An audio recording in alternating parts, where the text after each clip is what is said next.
Hey, what's going on, everyone? Xbox All In channel. I'm the host, Sega Forever. Welcome to the Wrecking Crew podcast, first one of 2023. Looking forward to. Hope you guys had a happy new year. I know I did.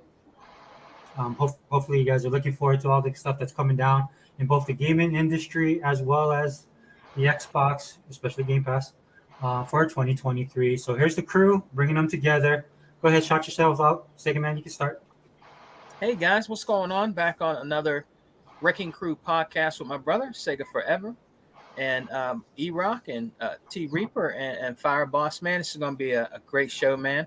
And it's good to be back, Sega Forever. And we got some great stuff to talk about tonight, man.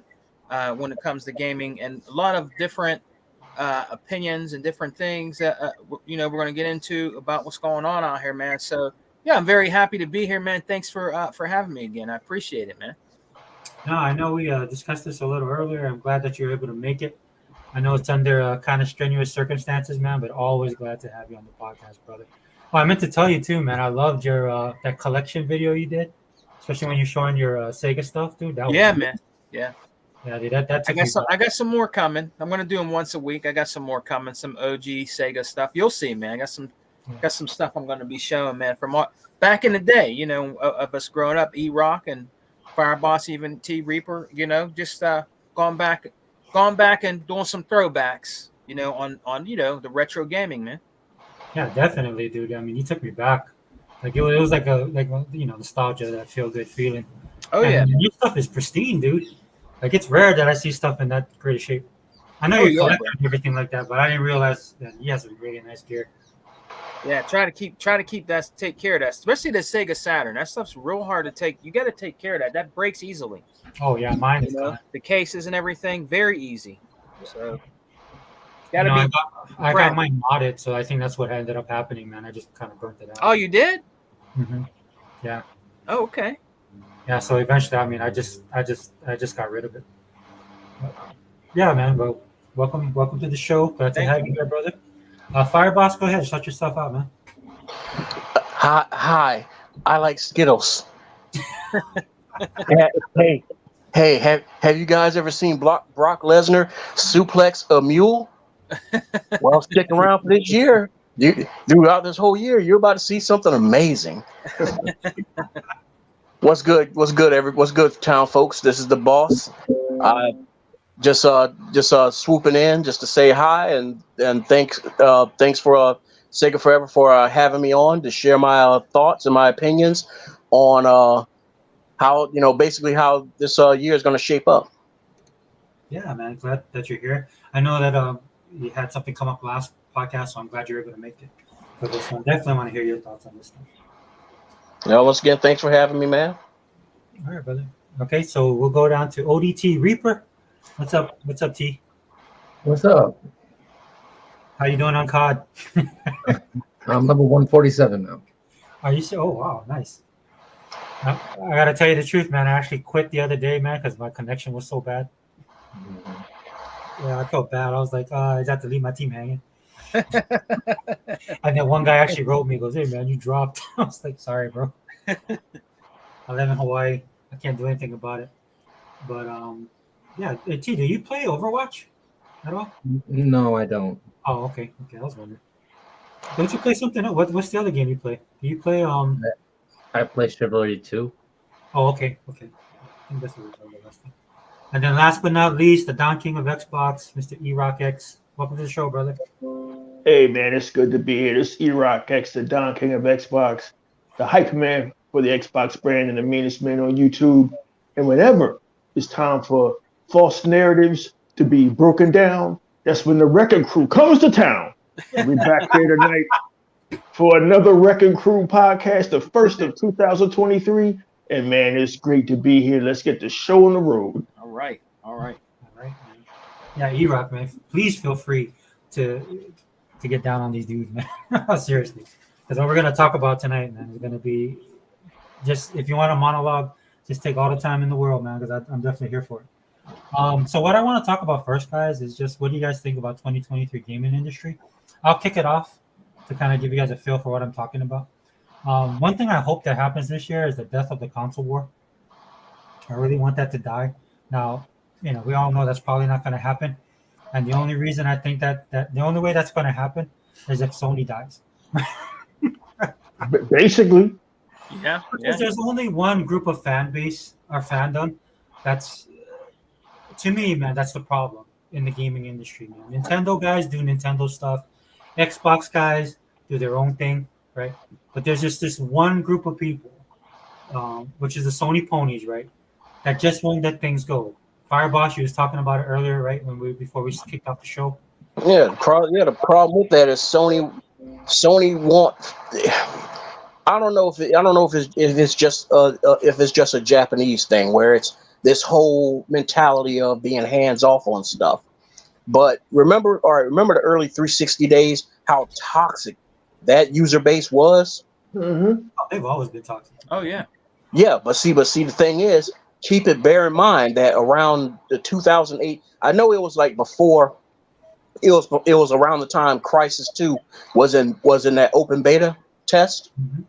It was around that time that all of a sudden it's like they got Thanos snapped out of existence, Mm-hmm. and that was because Microsoft, in combination with the community, ousted those trolls the hell out of there. So the question comes is Sony sees that there's a problem with certain actors in their community. They see that. They see, they have their voice actors and they have their developers. They have celebrities. They have representatives being threatened, sent death threats, and all this other stuff like that. But yet, not once do they say, "Hey, let's get together with the legitimate members of our community and let's oust these trolls." It's like if you're not willing to do that and admit that you have a problem, which that goes with everything. They refuse to ever sit there and admit when they have a problem. Yeah. So yeah, why in the world would I even be over there? That's why I left. No, I mean, for me personally, the only reason I deal with these guys is when they come over to our side. And I said this before. I said this 100 times, but that's I could care less about anything they do over on the PlayStation side. But for some reason, the PlayStation guys are always paying attention to the stuff that we're doing on over here, and they always got Xbox in their mouth, right? That's the problem, and that's a big problem. Like you were saying, dude, they don't police themselves. They're definitely not going to get that from the leadership, right? You see Jim Ryan running around doing everything that he can to stop this Activision deal, and this is stuff that it doesn't surprise me. Like I said before, because this is stuff that Sony's been doing since the Sega days, man. Since we were with the Genesis, and then when they stepped in when the Saturn came around, right? This is the company that they are. So for me personally, man, this is in order for us to go forward and this industry to go forward, man. We need to just drop these dudes, man. And I'm not talking about the ponies. I just mean Sony in general. I agree. Yeah. Well, go ahead, E-Rock, man. Give your thoughts, bro. I mean, as far as 2023, what I'm looking forward to? Oh yeah, anything, man. If you want to talk about the console war stuff, if you just want to talk about it in general. The console war is over. We said this before, Unlimited Production and myself as Sega Man, back in 2020 when Microsoft and Xbox bought Bethesda. We said the console war is over. That's done. It was done then. And even then, we didn't imagine that they was going to buy Activision. It's over. It's done. There's no more console war. We're in a content war. And if you want to talk about content, there's two camps out there, right? And then I'll get to my thoughts on 2023. There's a camp out there on one side who believes that, because they have a personal attachment to a brand, and we all have a personal attachment to brands. I have a personal attachment to Warner Brothers. But guess what? The way they fucking up, I don't owe Warner Brothers my money. I don't have to be beholden to y'all. I done bought enough of y'all movies. I own all y'all DC films. I own all the Harry Potter films. I don't have to see another one of your movies if you're going to insult my fucking intelligence and keep rebooting shit. Fuck you. I don't have to. If you think I'm going to sit in a movie theater and watch you reboot Superman again, I'm not. Right? I'm done with it. Sony fans can't do that. So over there, How about how they butchered Velma from Scooby oh, Doo? that's ridiculous. That's yeah. We got to talk about that because this is a pop culture podcast. Yeah, that shit. And no matter how many times these motherfuckers keep failing with all this woke shit, they don't learn. But getting back to PlayStation, it's this camp out there that believes that there's a perceived value in third person over the shoulder games and Spider-Man. That's if you're not playing that or you don't have that, there's no value in gaming. There's another camp out there who sees a perceived value in having over 60 intellectual properties, over 35 or 40 studios now. All the Bethesda intellectual properties, Elder Scrolls 6, Wolfenstein, Doom. We could be here all damn day. And now the Activision properties. So as far as a value proposition, there's no question who won the console war and who's going to win the content war. It's over. It's done. You expecting to fight off 60 or so intellectual properties, about 30 of which are already established intellectual properties with Spider-Man? Good luck. And Wolverine, good luck with that. But that's all well and good. The console war, as Sega forever so eloquently said, and I've said it before myself, it will only end when PlayStation is gone. When PlayStation becomes a third-party publisher only, and it's inevitable. It's inevitable. Only then will the console war truly be over. But these guys, these PlayStation fans, they wake up 365 days a year, 7 days a week. They wake up, man, and Xbox is on their brain. It lives inside their head rent-free. And they're never going to stop. Fireboss and Sega Man are never going to stop. They're like fucking back in the day. Nas and P Daddy. Can't stop, won't stop. They niggas ain't never going to stop. Please. I don't want them to stop. Please, oh God, no. Because little do they realize, thanks to them, Xbox has been trending like fucking crazy. Pardon my French. They help a trend because it's in their mouth every day. They help a trend. But 2023. What was that? No, I was saying thanks, ass hats. Yeah. 2023 is loaded. It's the most loaded year I've seen, guys, since 2007. For those who remember, 2007 for Xbox 360 was ridiculous. It was like you had to pick and choose what you was going to buy. I mean, it was just an insane damn year. But 2023 is going to top even that. I'm excited for it. I had no idea Xbox was doing a show as recently as the end of this month, and we're going to see Forza Motorsport. We're going to see possibly Starfield. Starfield is one of my most eagerly awaited games of 2023. We all know Bethesda's pedigree. We all know what they can do. People are still playing Skyrim. PC gamers are still modding Skyrim. There's some games that have come and gone, and some games that have just I'm not talking about flash in the pans like Elden Ring, because people have already forgotten about Elden Ring. I'm talking shit that's been legit phenomenons like Grand Theft Auto 5. People are still modding. You may not like it, but people are still playing and still modding Grand Theft Auto 5. Hell, Grand Theft Auto 5 just 2 weeks ago got the proper ray tracing update. So it's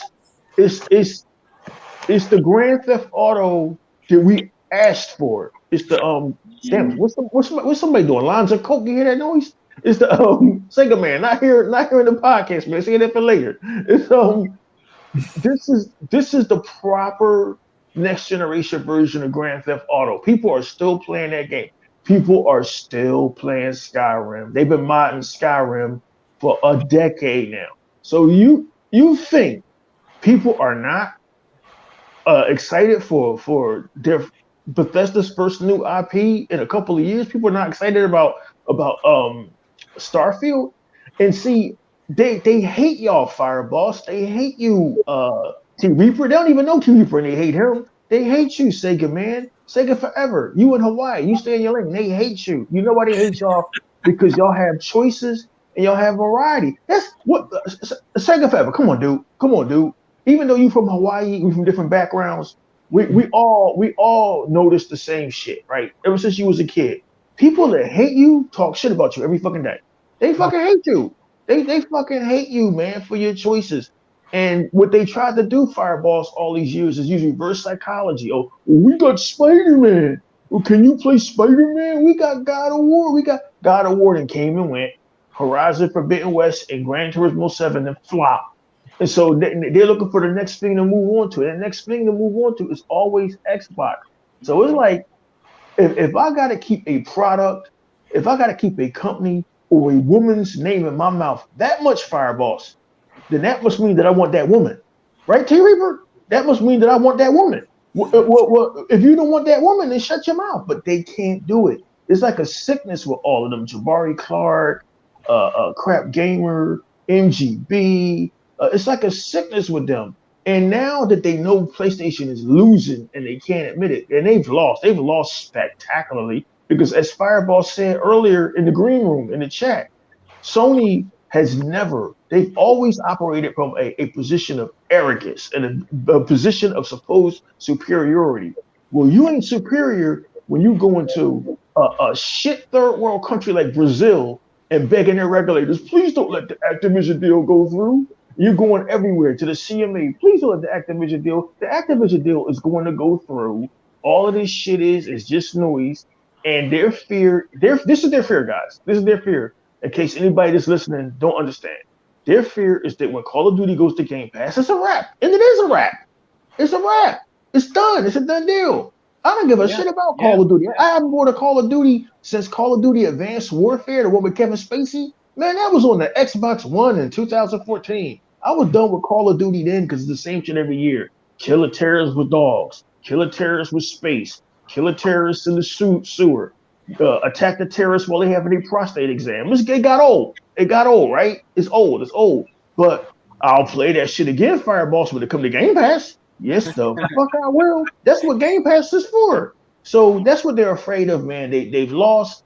Listen, Fireballs. They've invested, I think, 13 or 14 years in the console war, and they fucking lost, and they can't deal with it, man. Usually people just move the fuck on, man. God damn, the Eagles lost another season. Fuck it, you move on.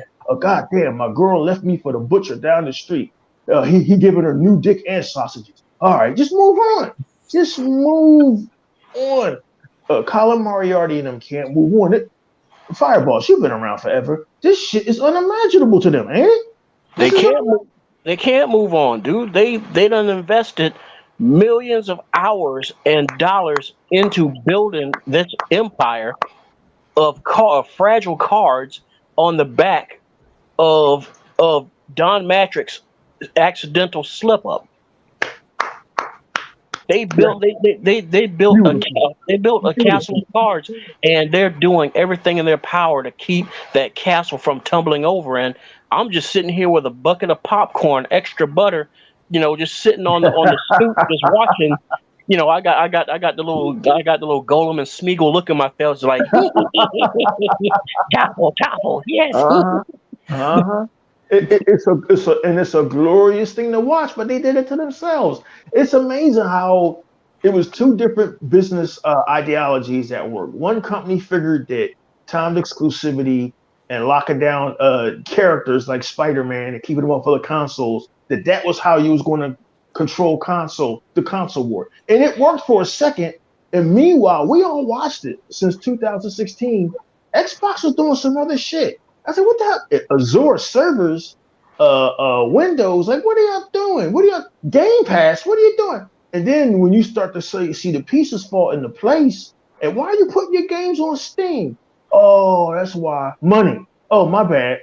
Oh, Microsoft went from being $650 billion company to a $700 billion company. Oh, Game Pass is bringing in $2.9 billion with a B every fiscal quarter. I think that's 3 months. So that now Sony is like, oh shit, we've been executing the wrong strategy for like 13 years now. What are we gonna do? Because they're not the company they were in the fucking 2000s. That's over with.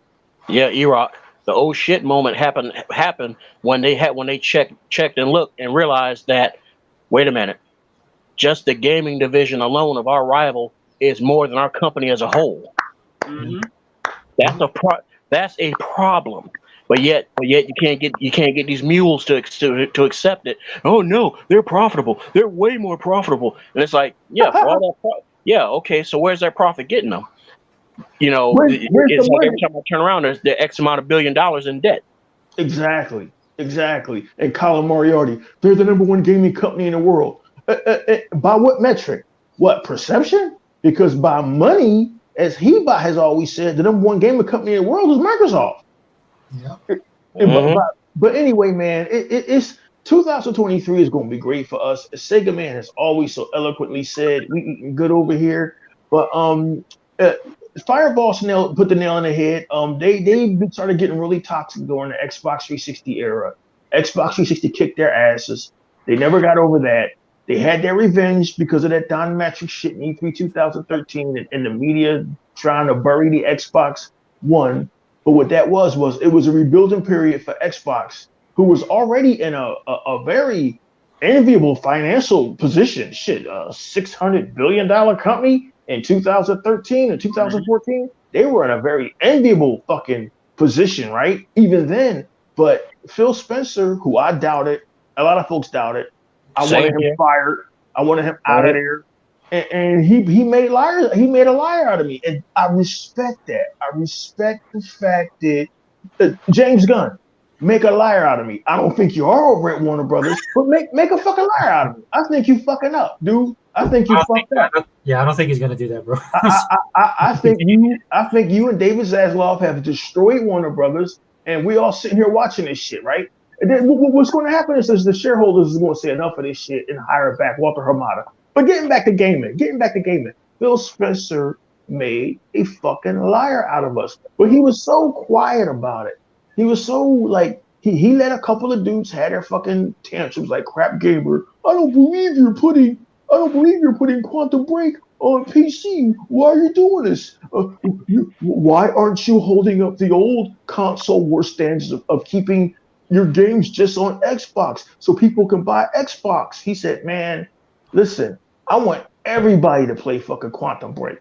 And the proof is in the pudding, man. Years later, the naysayers, all of these fucking YouTubers, all of these fucking armchair pundits, all of these guys like Crap Gamer who walk dogs, and all these dudes like fucking MG3 who fucking gather the carts at fucking Costco, they all got proven wrong. Phil Spencer was right. Xbox is worth fucking $700 billion. Microsoft was a $2 trillion company. And when they bought ZeniMax and Bethesda for $70 billion, everybody's face hit the floor. But when Activision got bought, that's when it was just too much for them. So like, why are y'all? I thought Xbox needed to do better. I thought Xbox needed to compete. I thought Xbox needed to build studios organically and all of that bullshit that Colin Moriarty talks. Well, guess what? They're competing. They did what you asked. They did everything they asked you to do, Sega Man. They gave you more power. They bought studios. Hell, they should have created their own games. They are creating their own games. But hell, we got billions of dollars laying around. Let's buy all the shit that you're not playing. Y'all motherfuckers ain't playing Wolfenstein over there at PlayStation. Y'all not playing Doom over at PlayStation. Y'all not playing Elder Scrolls. Oh, you mean to tell me all of this time y'all really like Bethesda games? Well, guess what? You can't fucking play them no more. Tough shit.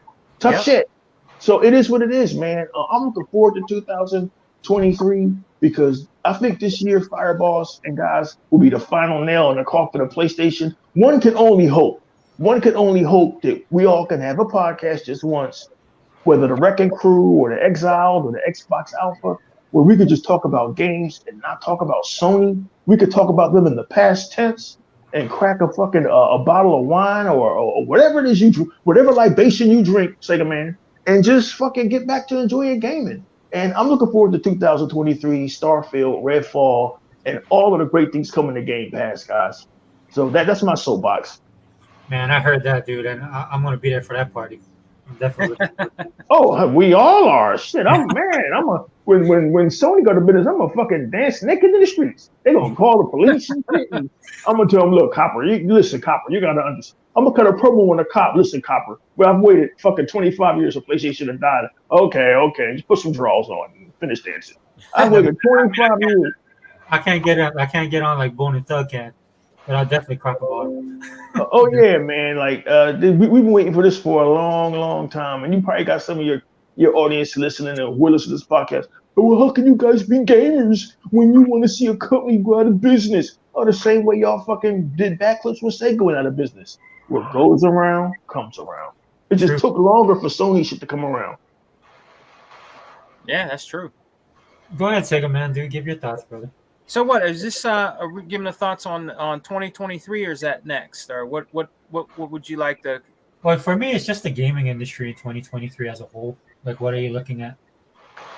Well, man, in my opinion, just like E-Rock said and Fireboss, pretty much everybody on the panel. I mean, like, and I always say this too, always at the end of our podcast on Nextile, these guys, you know, when it comes to the gaming and the console one, they did it to themselves, man. They're the ones that they did it to themselves. They think Sony was just unstoppable, you know, greatness awaits, and we got Spider-Man, all this stuff. You guys, you know, you guys have the Frankenstein box. You guys have the VCR box, TV. Xbox done.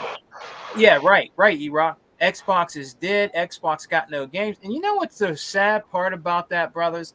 There is still dumbass asshats out there saying Xbox got no games. They're still saying it. You see E-Rock on the podcast put up all the games we got coming. That's going to be coming in Game Pass. Games that just dropped recently in Game Pass last week. We got way more games. And our games as a service with Ultimate Game Pass is 10 times, 30 times better than what PlayStation has to offer. And I can't even say nothing about Nintendo. They're irrelevant to me in this. I'm sorry to say that.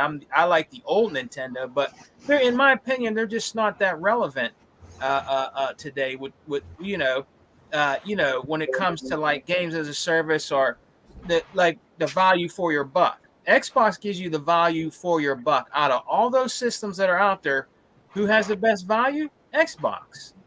You know what I mean? And it keeps growing and growing and growing. You know, we got a show coming up with the developers. You know what I mean? You're not going to hear nothing about Starfield. I watched the Xbox show today with Major Nelson. He made that abundantly clear. Okay. Not going to hear nothing about Starfield. They're going to do that at a later date. You're going to hear about the other games that Bethesda and them are going to be talking about. You know, you're going to see, I think, a lot of gameplay, a lot of things about what is it called? Everybody's waiting for. I can't get it on my mind. Redfall. What is it? Redfall. They're going to be really concentrating on that, and a couple other games that are going to be that Bethesda. Forza. Yeah. Redfall, Forza Motorsport, Minecraft Legends. Yes, they're going to be talking about. You're not going to hear nothing about Starfield. They made that abundantly clear today. So at least, guys, let's admit this: we are the only gaming company out there, Xbox, Microsoft, that does shows like this that always communicate with their fan base, with their consumers all the time. Rather it be a live show, rather it be on Twitter. Rather it be on Instagram or whatever. They're always in contact with us. You know what I mean? So, in my opinion, man, like Sega Forever said earlier in the podcast, I'm feeling really good about 2023. I'm feeling really good about Xbox and what they're going to be bringing us, guys, in the future. I feel that it is a lockdown and secure, that we are going to get Activision Blizzard. I know people want to run with, well, they got to go through this now, and I don't know now, because, you know, all these people are trying to stop it. It's not going to be stopped, man. It's not going to be stopped. You guys, how you going to stop board of directors from selling a company? Right. No, man. Y'all got to stay operating as is. No, y'all can't save y'all company. Get fuck out of here. Yeah, that's what I'm saying, man. Isn't that crazy, E-Rock? How are you going to stop them from this wanting to sell their company? Even if they tried, Activision ain't going to do nothing but come back and try to sue somebody for them trying to stop that. They're going to do that. You know what I mean? No, you can't sell your crib. You got to stay here in the hood with us and listen to shotguns all night. Like, nigga, get out of here, man. What you talking about? Yeah, it's just real crazy. You know, you guys have been playing games for a long time, all of us. It doesn't matter how old we are. everybody on the panel on the Wrecking Crew has been playing Xbox for a long time and video games in general. And I've never, ever in my entire life, brothers, I've ever seen nothing like this over consoles, plastic boxes. I've never, ever seen nothing ever like this. And social media and stuff like that just makes it 10 times worse, man, when it comes to this, console warring and Xbox and PlayStation and all that stuff like that. You know what? They've been caught with their pants down, all right? Crying Jim Ryan, all them guys, you were given a choice. You had a choice. Phil Spencer gave you a choice. Hey, man, we'll give you 10 years. How about that? No, he didn't want to take it. Well, too fucking bad then. Too fucking bad. You don't want to take it. You know what I mean? You're asked out. You lost out. You know what I mean? Take a man. You 100% right. What you just said. I got to go back to what you said about Sony being caught with their pants down. They were. We said this 2 years ago on the Exile podcast that Microsoft beat them on silicone. And when we say Sega Forever, what we mean by that is Microsoft can get their console out faster. They can get their console out cheaper. Go to the numbers. They can get their console out faster and cheaper. They ain't got to wait for fucking silicone. They ain't got to wait for microchips. Not only that, but I think Sony thought this was going to be the 2013 to 2017 Xbox. They were not expecting these dudes 2020 to come swinging out of the gate, Sega man, like this with two different hardware SKUs, a cheaper hardware SKU for every gamer to get into that didn't have the $500 to get the more powerful SKU, right?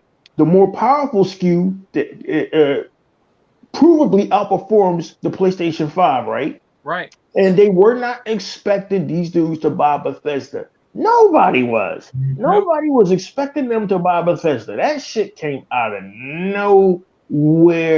That they now own Elder Scrolls. That they now own Doom and Wolfenstein and The Enemy Within. That shit came out of no fucking where. But then the Activision deal, it's a Sega man, which you said, they got caught with their pants down. They did it to themselves. Timed exclusivity. Got to give Capcom $500 million to keep Street Fighter off of Xbox. Got to give Square Enix $600 million to keep Final Fantasy VII Remake off of Xbox. Got to lock down Spider-Man, a character we don't even own. Right. Can you guys play Spider-Man?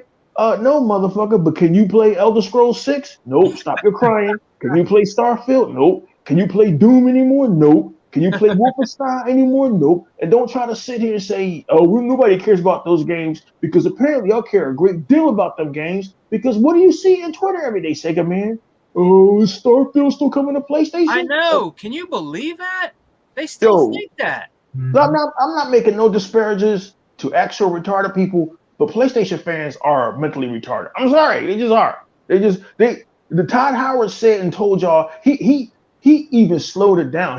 Sega man, he spoke in dumb language. No, this is an exclusive to Xbox and PC.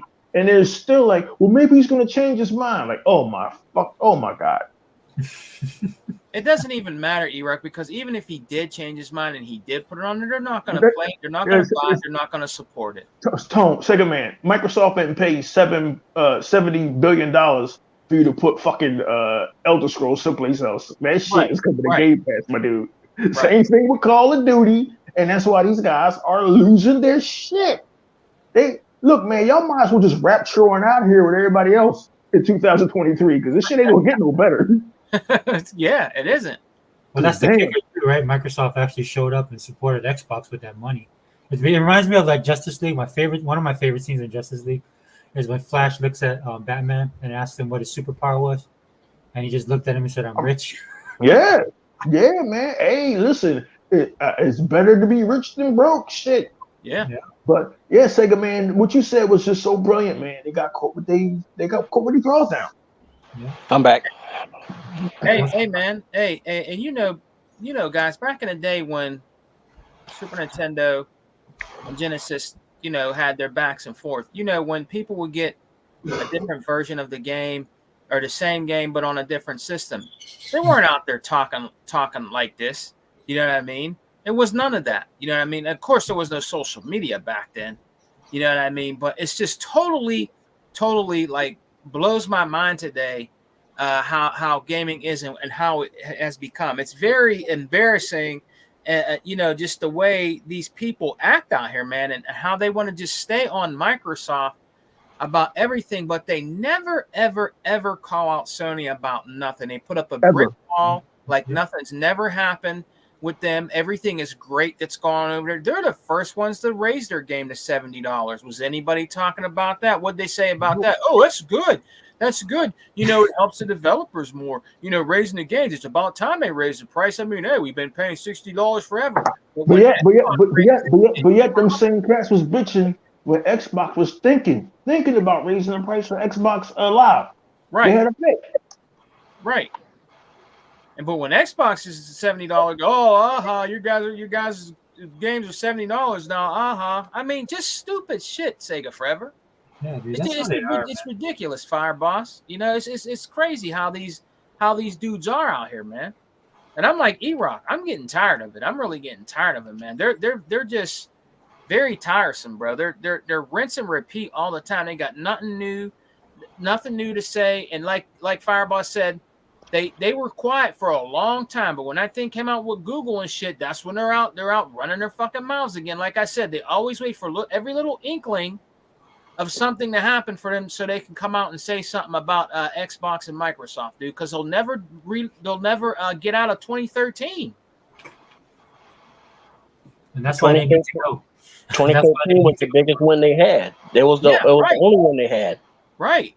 And then the ad more or less is, I mean, we do. Am I the only person who remember articles where former GameStop employees and supervisors stepped forward saying that Sony actually had a deal in place with GameStop to run a smear campaign on Xbox?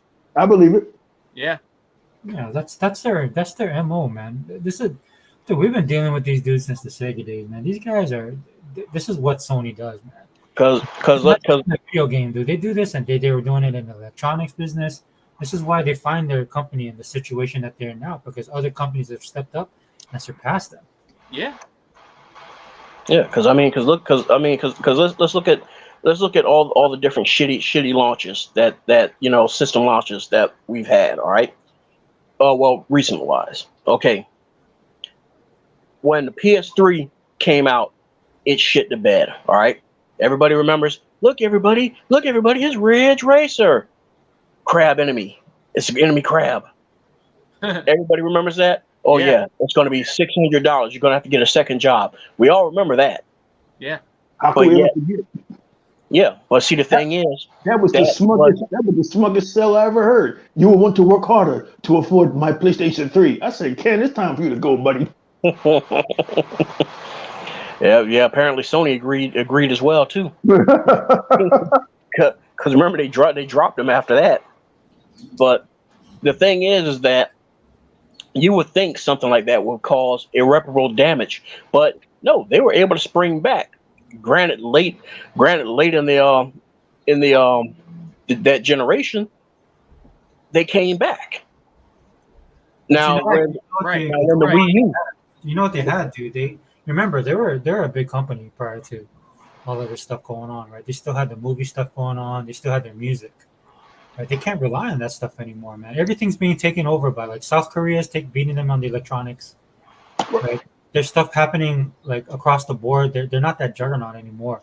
So that's why, for me personally, and I mean, look, I know some people that will listen to this, if like they're pro Sony, will just say that we're just hating, dude. You just have to read the tea leaves, man. This could be like their last year, and that's. I mean, I know I'm saying like facetiously, like I'm banking on it to happen. But if you really look at what's going on with their company, dude, it's not a far stretch.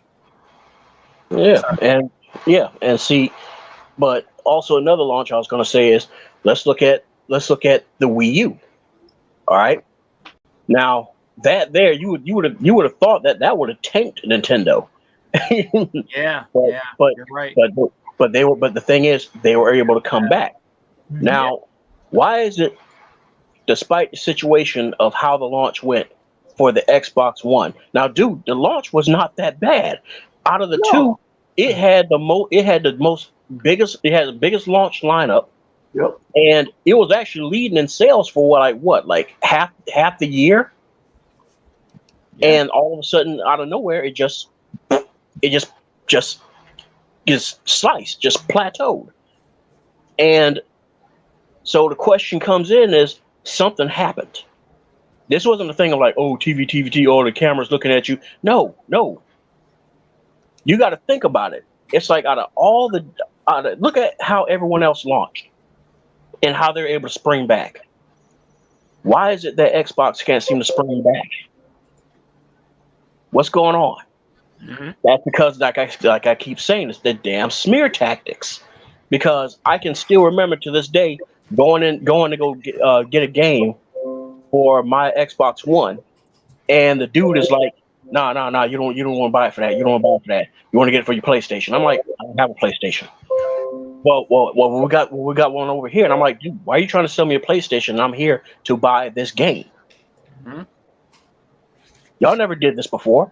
What is this? And, I confronted the dude. I was like, what is this? And matter of fact, even when I went to you would have thought that after this little affiliation thing with Microsoft and GameStop, they would have ousted all these jokers. When I went to get my little brother's Series S, guess what? I was like, yeah, let me get a Series S. Oh man, dude, they kind of hide information from you. You don't know that it's really like 512. And I'm like, how do you not know it's 512? It tells you right there on the box. Yeah. Hey man, shout out to Unlimited, bro. Welcome to the podcast, brother. Shout yourself out real quick. Hey, what's up, everyone? How are y'all? What's up, brother? Hey. What's up, Unlimited? Hey, what's up, Fireboss, Reaper, What's Sega up? What's Man, up, E-Rock, Unlimited? and Sega Forever, man. I'm good. I am good. Yeah, so real quickly, man, shout out to Google Poll.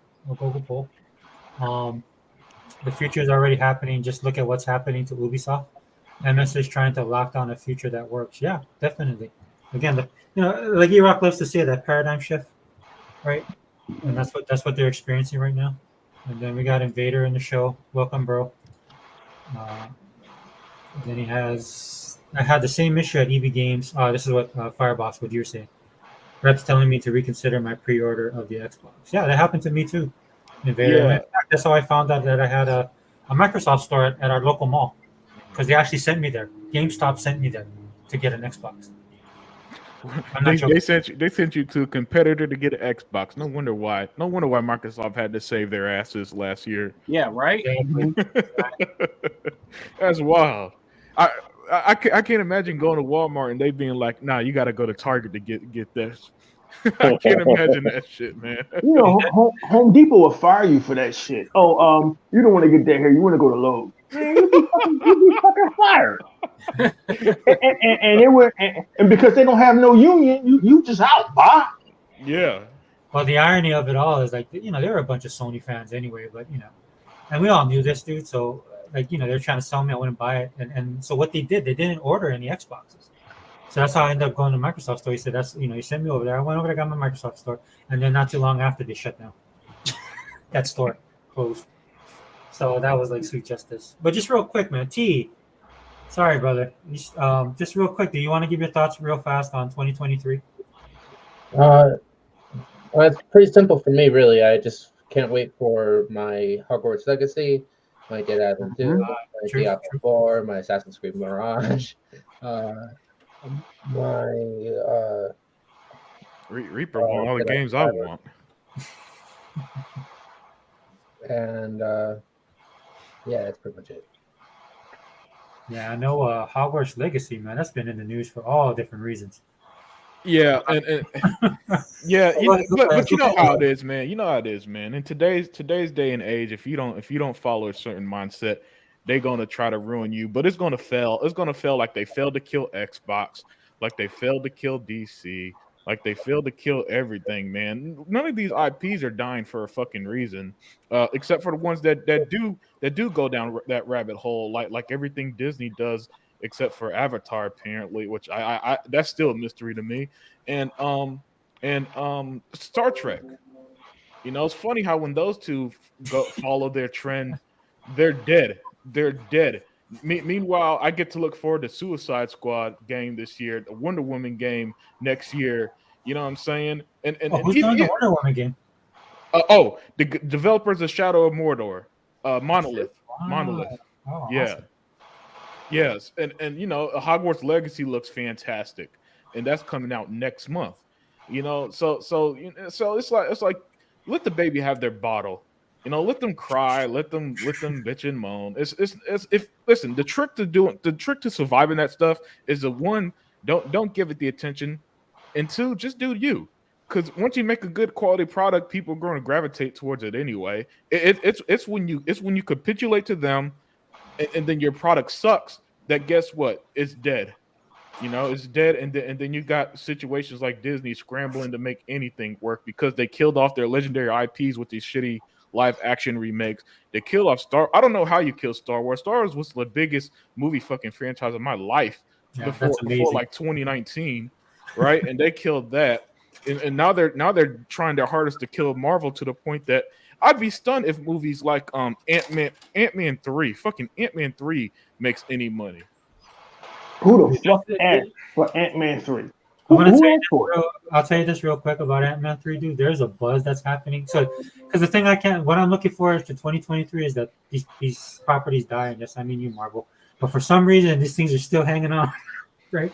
And there's this buzz because everybody on the Marvel side, and I'm talking about the Marvel Cinematic Universe fans, okay?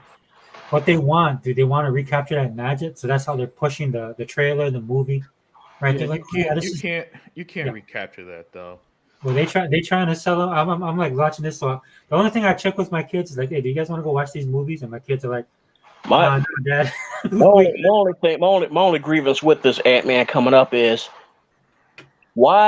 how in the hell are you going to introduce a monster like Kang the Damn Conqueror in a side character's movie? How in the world can you do that?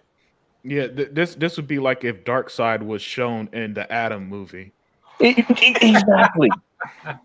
Or they waited for it's like, what the heck, man? Hey, Unlimited, man. Be careful. You got James Gunn now. That could happen. Oh yeah. Shit, you're right. I probably shouldn't be putting shit like that out there. That shit might come to fruition. Yeah, sorry for you. We have reached a this is a very weird time. First of all, gaming is in such a great place. It's amazing, but that's a whole nother subject. We reached this weird time in entertainment and pop culture where everything has now reached a saturation point. There's more stuff on streaming than anybody will ever be able to watch. I was talking to somebody yesterday that I still haven't seen The Umbrella Academy. I hear it's great. I haven't seen it. I haven't seen Sabrina. I haven't seen The Boys. I haven't seen it's just too much shit to watch. I haven't seen the new season of Harley Quinn. It's just too much shit. And there's a new season of Doom Patrol out. I'll probably catch that shit in May. We reached a saturation point. But entertainment itself is getting lazy. Entertainment itself, and I'm going to circle back to video gaming in a second, guys. Video gaming and entertainment has reached a saturation point. We're at a point now where these major studios are so hell-bent on holding on to these fucking franchises. Now, I'm not going to say DC too much because DC is a well that hasn't really been mined yet. It hasn't been mined yet. All they keep touching is Wonder Woman, Batman, and Superman, right? It hasn't been mined yet. Marvel has been mined like a motherfucker, and that's why. Listen, I haven't seen a Marvel movie since I think Infinity War or Endgame, and my buddy drugged me out to see that, and I've been mad at him ever fucking since. Listen, it's okay for shit. I think we had this conversation before. It's okay for things to end. I think the MCU should have ended with Endgame. It should have ended there. Well, why would you end it? Because look at the movies. The movies are fucking horrible. The movies are fucking terrible. And now you're just making up shit. Instead of it being fucking Prince Namor from Atlantis, it's fucking Ramon from South America. Like, what is this fucking shit? Indiana Jones and the fucking enlarged prostate? Like, are you fucking serious? This motherfucker. And listen, I love the Indiana Jones movies. I own all 4 of them. But 4 is where it should have ended, with him getting married to Rick, finding out he had a son, and that was it. It was over. But nope, Disney got a hold of these properties, right? And you know their MO. We gotta fucking just get it out there. We gotta get it out there. We gotta stay number 1. And god damn it, it backfired. And I knew this day was going to come. Harrison Ford looks tired. The CGI looks tired. The green screen behind Ant-Man and the Wasp looks tired. I love Chris Hemsworth. They made Thor into a joke. They made the Incredible Hulk into a fucking joke. She-Hulk is telling him, well, you know, I control my anger every day. As men tell me how to do my job, and men tell me I have a pretty ass. So I'm infinitely more able to control my anger than you. This bitch is telling this to the fucking Hulk, who's been shot at by General Thunderbolt Ross. He's had his head bashed in by the fucking leader in Puerto Rock. He's been launched into fucking space. Like, it's just fucking madness. And I'll get off my soapbox in a minute, guys. Fucking Star Trek. Your only fucking job with Star Trek was to get Star Trek right. Nope, we're not going to do it because CBS owns the classic TV series and Paramount owns the movies, and they're co-parenting, so we don't fucking get along. So you can't have the original Enterprise. You can't have Captain Kirk. But let's recast Captain Kirk, and if we can, we got to make him bi. And let's make an announcement that the new crew members of the Enterprise are non-binary, non-gender, non-conforming, because that'll get people to watch. No, it isn't getting us to watch. We're not going to watch. They made a movie called Bros. They figured, hey, you know what? Straight men will go see this gay comedy about 2 guys banging each other in the ass. Guess what? We didn't go see it. Disney spent $150 million on an animated movie called Strange Worlds, and they were betting that people will go out to see a movie about a mixed interracial couple and the young boy is gay and they're out in space. Nobody went to go see this shit. People are laughing at She-Hulk. We have reached a saturation point in entertainment where people aren't going to go see this fucking shit anymore. They don't want to go to the movies. And again, I agree with unlimited production. I don't know. How about James Cameron making a little celebratory remark talking about, like, see there? Look what my movie is doing. Everybody needs to get off their ass and go out to theaters. Man, you know he need to thank the Indians and Chinese, according to E-Rock, because I still don't know anybody who's seen that damn movie. You know, I went around to at least 3 of my neighbors this Wednesday who were taking out the trash, because here on my block, Wednesdays are trash day. And I asked, are any of you going to see Avatar? My neighbor's first question was, who the fuck are you? Who are you? and two, fuck no, I'm not going to go see no goddamn Avatar. So the black people didn't go see Avatar. The white people didn't go see Avatar. So it must be the fucking Indians and the Koreans. But like, we've reached a saturation. Listen, Fireboss, instead of going to go see Hidden Figures or going to go see Emmett Till or something where they can learn some shit, or Emancipation. Yes, I know you guys are tired of slavery movies, but I'd rather be reminded that black folks were whipped and put in chains and lynched than go see fucking blue people running around and swimming with the whales, and our lands are oppressed because the white people are coming here to oppress our lands. Guess what? The white people oppress everybody. I don't want to see a fucking fictional movie about it. If I'm going to go see some shit, I want to see people whipped and lynched for real. I don't want to see some blue fucking people. We've reached a saturation point with entertainment. Now you got this fucking lunatic James Gunn who's been given the keys to fucking DC Comics, saying, you know what? Even though fucking Henry Cavill is only 38 years old, maybe, I want to reboot Superman. Like, good luck getting anybody to go see that shit, because they've been invested in Henry Cavill for 13 fucking years?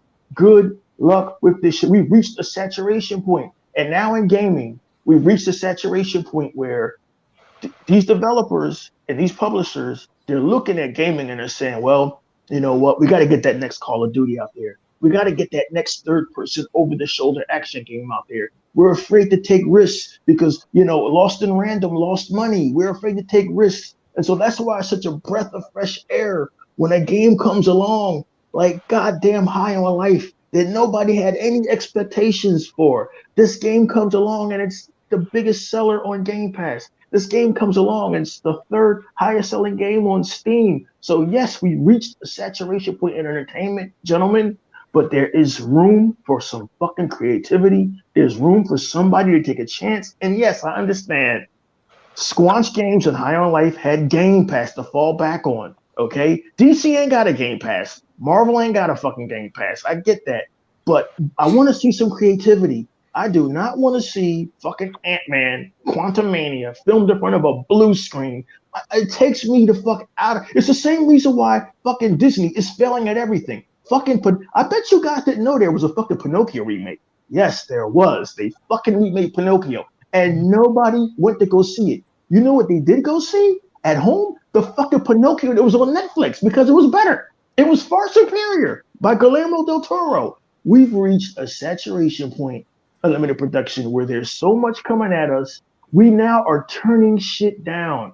This was unthinkable because the Unlimited is the youngest guy out of the group and possibly Sega Forever. They're the kids in this group, and T Reaper, they're the kids in this group. They're still in diapers and shit. They're successful, but they're still in diapers. Listen, me and Fireboss and Sega Man go back to when there was 3 fucking channels on TV. Guys, am I lying?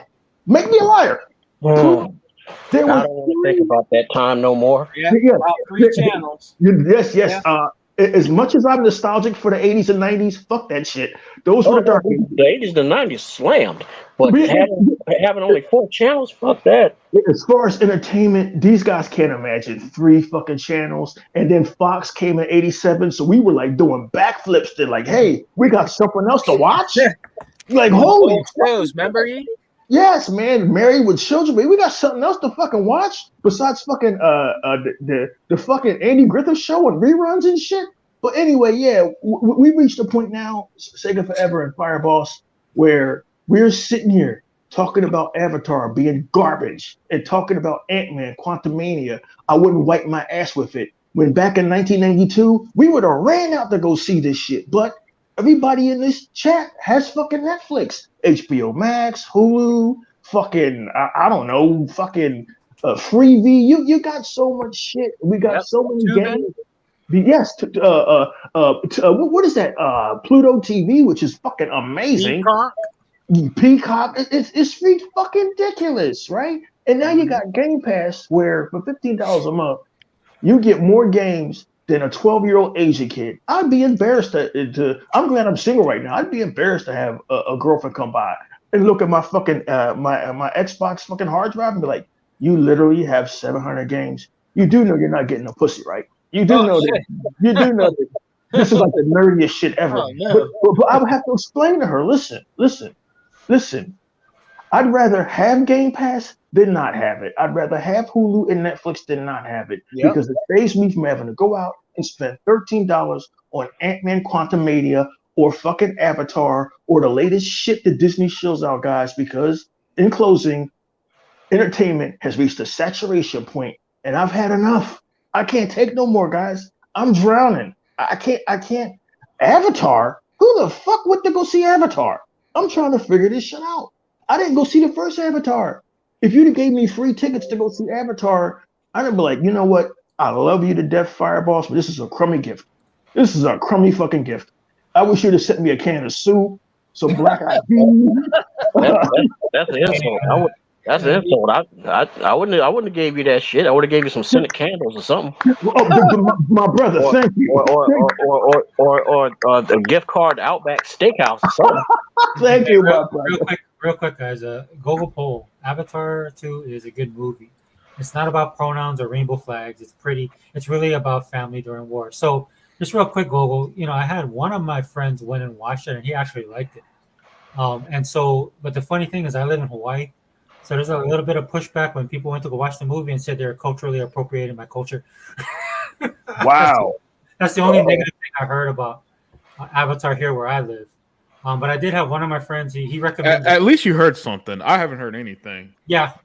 I've yet to hear somebody hit me up and say, "Hey man, you saw that new Avatar." I've yet to hear somebody say, "Man, that Avatar looked good." I've yet to see somebody say, "Hey man, I got tickets to Avatar." I haven't seen a single word said about it. I've never seen a $2 billion movie this invisible in my life. My Me brain either. can't process this Yeah. because when the Titanic was huge in like '97, You couldn't escape it. yeah, you couldn't escape it. Hell, even in 2009 with the first Avatar, at least people talked about the CGI and how quote unquote revolutionary that was. Was Avatar 2? It's nothing. I it's to the point that I'm really like, how the fuck is nobody investigating Disney on this one? Because I don't even see memes about this shit like you would with a lot of these movies. I remember when Black Panther came out, "Is this your king?" That was everywhere, and black folks in the cheekies. I remember when Endgame came out, and everybody snapping their fingers like they're in a jazz club or some shit. Right? You know, I remember. You know, even when Batman vs Superman came out, at least that had the Martha shit going around. Yeah. So, you know, people saw it. This is nothing. Sega Forever. I never seen a movie this invisible that's so damn successful. Well, I think. Hey, can you back me up on this, Fireboss? Didn't they just lift the restrictions in China? Yeah. Matter of fact, yeah, we was talking about it. Whereas, like, I don't know if you guys caught the news, the world news earlier and stuff like that, ABC and all that, but they were like showing like dude, it's so bad that the news, not the government, the news people are using drones to spy and take pictures of what's going on in China because the government is locking everything down. They're not telling. I mean, our government and everybody's asking like, what the hell is going on? What is going on? Because right now there's a lockdown where if you coming from China, you ain't getting in the U.S. into the U.S. That's I thought scary. I thought they lifted the restrictions because they're talking about them going. So like when Avatar, I'm not saying they did it specifically for Avatar, right? But like they were talking about because there's a big rush to their passport in China, like the passport agencies, that people were getting their passports so that they could travel. And I think it happened around the same time that Avatar released. You know, if you guys are saying that China, China, it's all subterfuge anyway with their government, but I'm wondering if that's why they actually did better overseas. Maybe all the Chinese people saw Avatar and said, "That's it, we're out of here. Let's get out of this fucking country." Fucking go to Mexico and shit, where their government's being overthrown every fucking week before you see any more of these fucking movies and shit. And China's shady anyway. That's the country where if there's a black person on a poster, they cover him up. If there's a black Finn is on the poster for Star Wars, they put him on the back of the poster. No, don't even get me. Did you see the Tide commercial they had? Yep. Oh no! What happened? They washed the black person with Tide. What do they do over there now? Wow. Hey, So you have seen it. Fireboss, you want to tell them? No, I was gonna say no. He literally already said it. Oh wow! Yeah, they basically like showed this is a black dude, and then they put a Tide pod in the washing machine, and the dude came out. What do you come out? Chinese, like something like. Wow, China gives no fucks now. Wow, that's crazy. Yeah, Wait. Secret, huh? Damn, man! All them people trying to cancel Hogwarts Legacy need to start targeting China then, because this the type of shit they hate. Oh no! They'll go after Hogwarts Legacy. They'll go after fucking William Shatner, but they won't go after China. No, that's not our problem that they're racist as fuck over there. But let us say anything about the Japanese gaming community. You guys are racist. Now listen. I'm just now getting caught up with I understand all of the bullshit with J.K. Rowling. I even found some bullshit on the news that outraged me this morning. But why are they trying to boycott Hogwarts Legacy?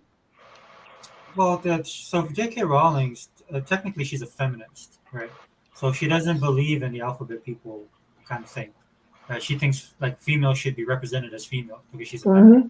Mm-hmm. And she's feminist, dude. Yeah, she's a hardcore feminist. She doesn't fake that phone.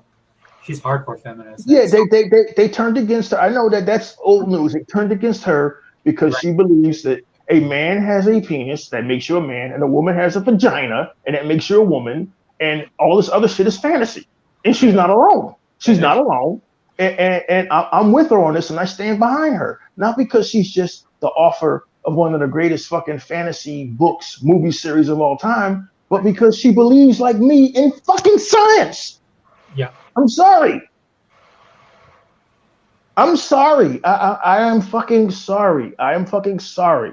I don't want to get off topic here, but yes, there are some transgender people out here, Fireballs, who when they were fucking 5 or 6 or 5's too young, 13 or 14, they discovered that their hips were too big and they were a little bit too feminine and they should have been born a girl.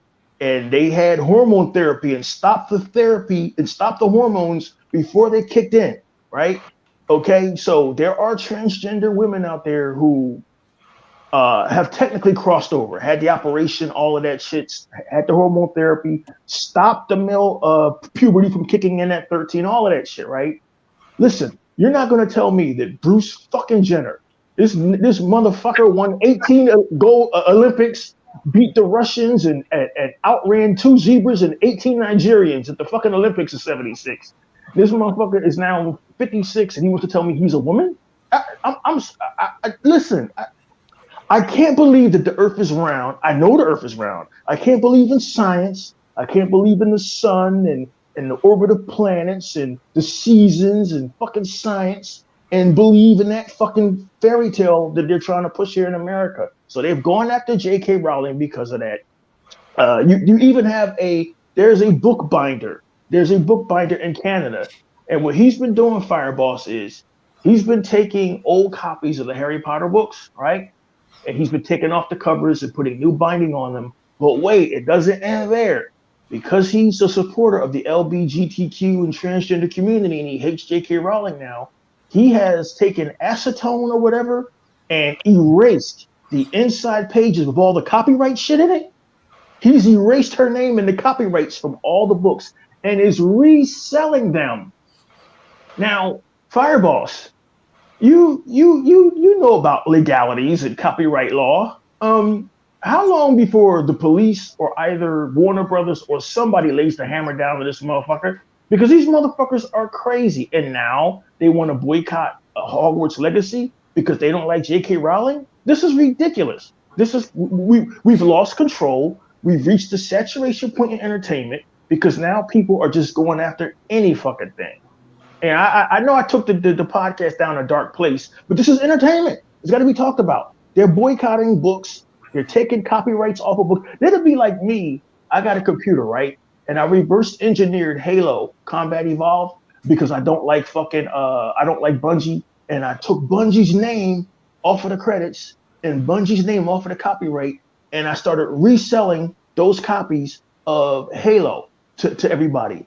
How long would it take unlimited production before Microsoft tracked me the fuck down and took my house, my car, and you spent like 90 years in jail?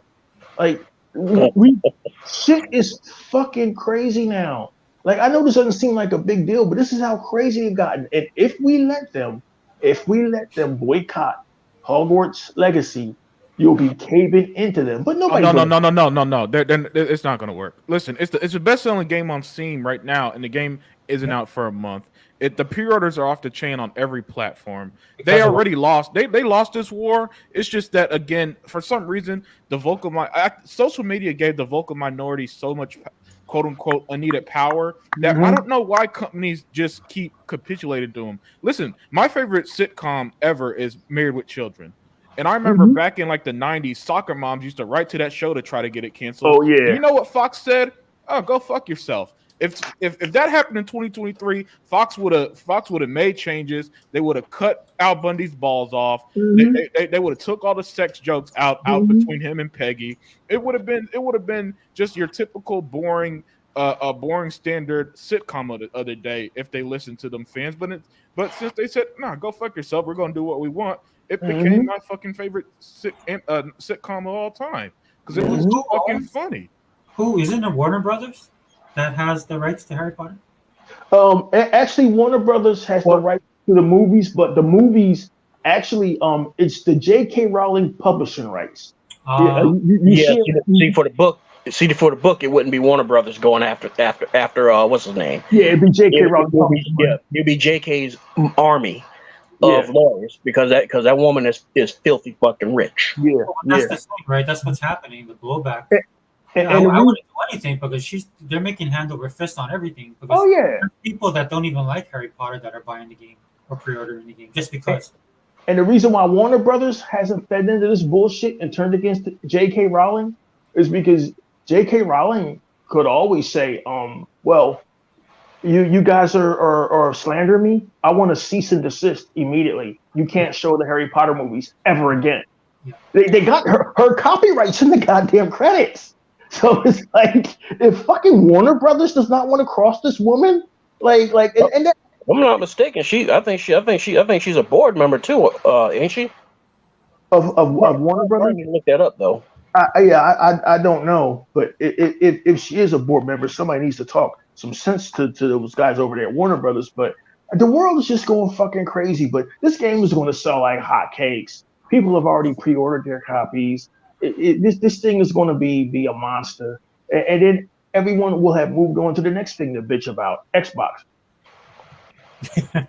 Yeah, I checked to see if she was a board member of Warner Bros. I'm not getting anything else. But the funny thing, the first article that comes out is J.K. Rowling should be dropped by Warner Brothers for her views on trans.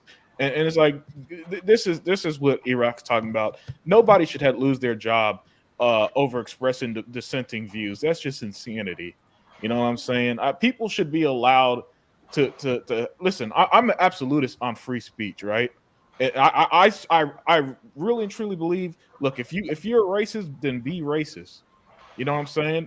At least our First Amendment protects all this shit, right? Mm-hmm. So people can't go after you for it. Now, I do understand the subtlety of, okay, let's say if you're openly racist and a company like, hey man, you know, we can't have you saying white power during the NBA games, right? Yeah. Then you part ways. I understand that. That's the consequences of your actions. But J.K. Rowling has never went on stage, has never put in a book or none of that stuff. Like, man, we should kill trans people, shouldn't we? All she said is that she thinks a woman's a woman, and that's not. So I'm sorry, that's not worth losing your job over. It's not. It's not worth having your empire you built destroyed because some random asshole on Twitter is upset. We need to get back to, man, this country was at their best when we had just fuck you mentality instead of this whole cooperative bullshit that we got now where everybody's got to pretend to care. You know what I'm saying? Especially corporations. Yeah, I miss corporations before. You know what started all this? When gay marriage was legalized in like 2015, and corporations realized that supporting that shit made them look good. That's when the shit really went off the rails because they're the ones who put out these dumbass commercials like during the pandemic. We're here for you, Bank of America. You're not here for me. And it's like I feel like when that check bounces, right? When that check bounces, yeah, exactly. I feel like I'm the only one sometimes who's like, I don't need my companies to support shit. Just if you want to sell me a product, just sell it to me. You don't need to pretend that you care about black culture because of it. I still like, you know what I'm saying? Listen, man, I still fuck with a game like Brutal Legends with all the rock stars. You know what I'm saying? I'll fuck with that game. You know what I'm saying? But I don't need Jack Black to be like, oh, I support Black Lives Matter to promote the fucking game. just put out a good product. You know, that's what I miss from our companies, man. Not all companies, you know, they read reports like, oh, young people support, you know, would support companies that support social issues. Man, fuck social issues. Let me deal with that, man. I don't need these mega corporations to throw millions at a cause that they don't give a fuck about, reap all the benefits, and keep pushing these assholes on us as you know what I'm saying, and all of it is fake outrage anyway. And how do you know? Some of these companies, though, bro, the problem is a lot of these. So you know, like how I think you was talking about on your podcast, where like you'll say something to one of the other podcasters, and then they send a crew out to get you. Right, they'll do that kind of stuff to you, and that's what's happening, right? You have these. Some of the worst people are not really the LBG whatever, but it's the vocal minority. It's a vocal minority who in the past used to be ignored because there wasn't a major platform for them to constantly bitch. But since they got the time, since they got no lives and got all day to put on Twitter every fucking day, J.K. Rowling needs to be fired. Like literally every fucking day they'll post that shit until a point it reaches traction. Then people think, all right, and this is I love adding perspective. And so a quote unquote hit tweet would be something that has like seen by 1 million people, for example, right? However, Twitter has 300 million users. So that means even a hit tweet with 1 million people who saw it or interacted with it, the other 329 people didn't see it and don't give a fuck. So they're not. So that's why everything that blows up on the internet is rarely ever a real indication of how people actually feel. It's just it's just an extremely small subset of it. You know, and it's like this on every platform. Even the largest YouTuber, PewDiePie, has like 100 million subscribers, but YouTube has over a billion users. Yeah. So in the grand scheme of YouTube, only a extremely small percentage subscribe to him, and he's the biggest guy there. How much of an impact does he really have? You know, if someone like me will never watch a PewDiePie video in his life. Well, I think for like I'll use Marvel as an example, right? And I've seen Kevin Feige talk about this. And Kevin Feige's a believer, dude. Right? He wants to put his print, his own print, like on movies, right? Because he's been living in the shadows of guys like Stan Lee, creators who are way greater than him, right? Who created all this stuff. Again.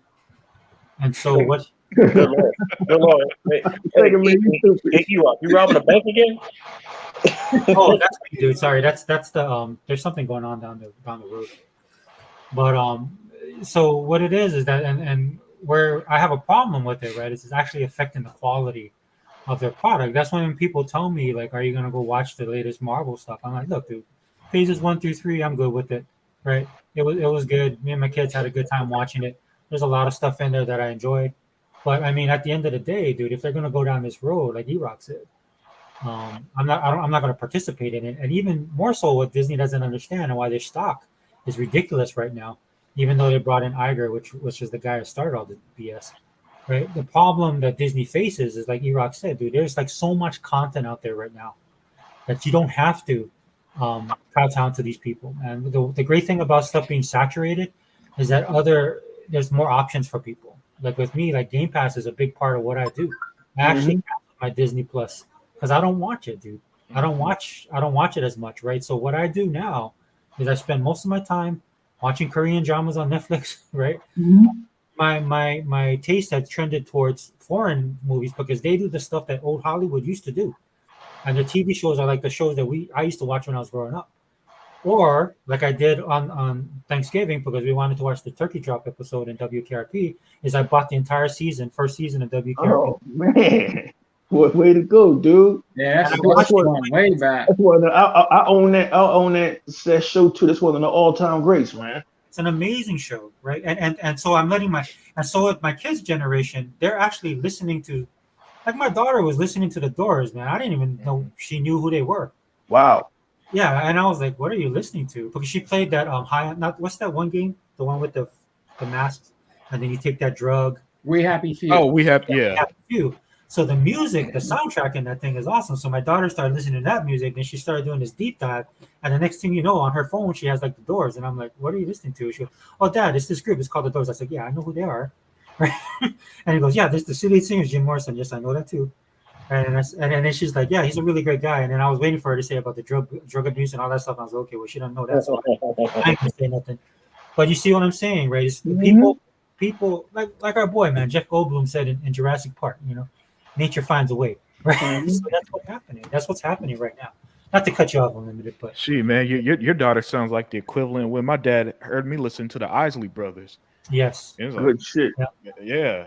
As a, like you see when I was like when we used to when we used to go on road trips, my dad used to love them 70s oldies, man. That's what he used to call them, right? And he had that tape playing, Isley Brothers and all them, man. What else he had, man? Hal Melvin and the Blue Notes. Yeah.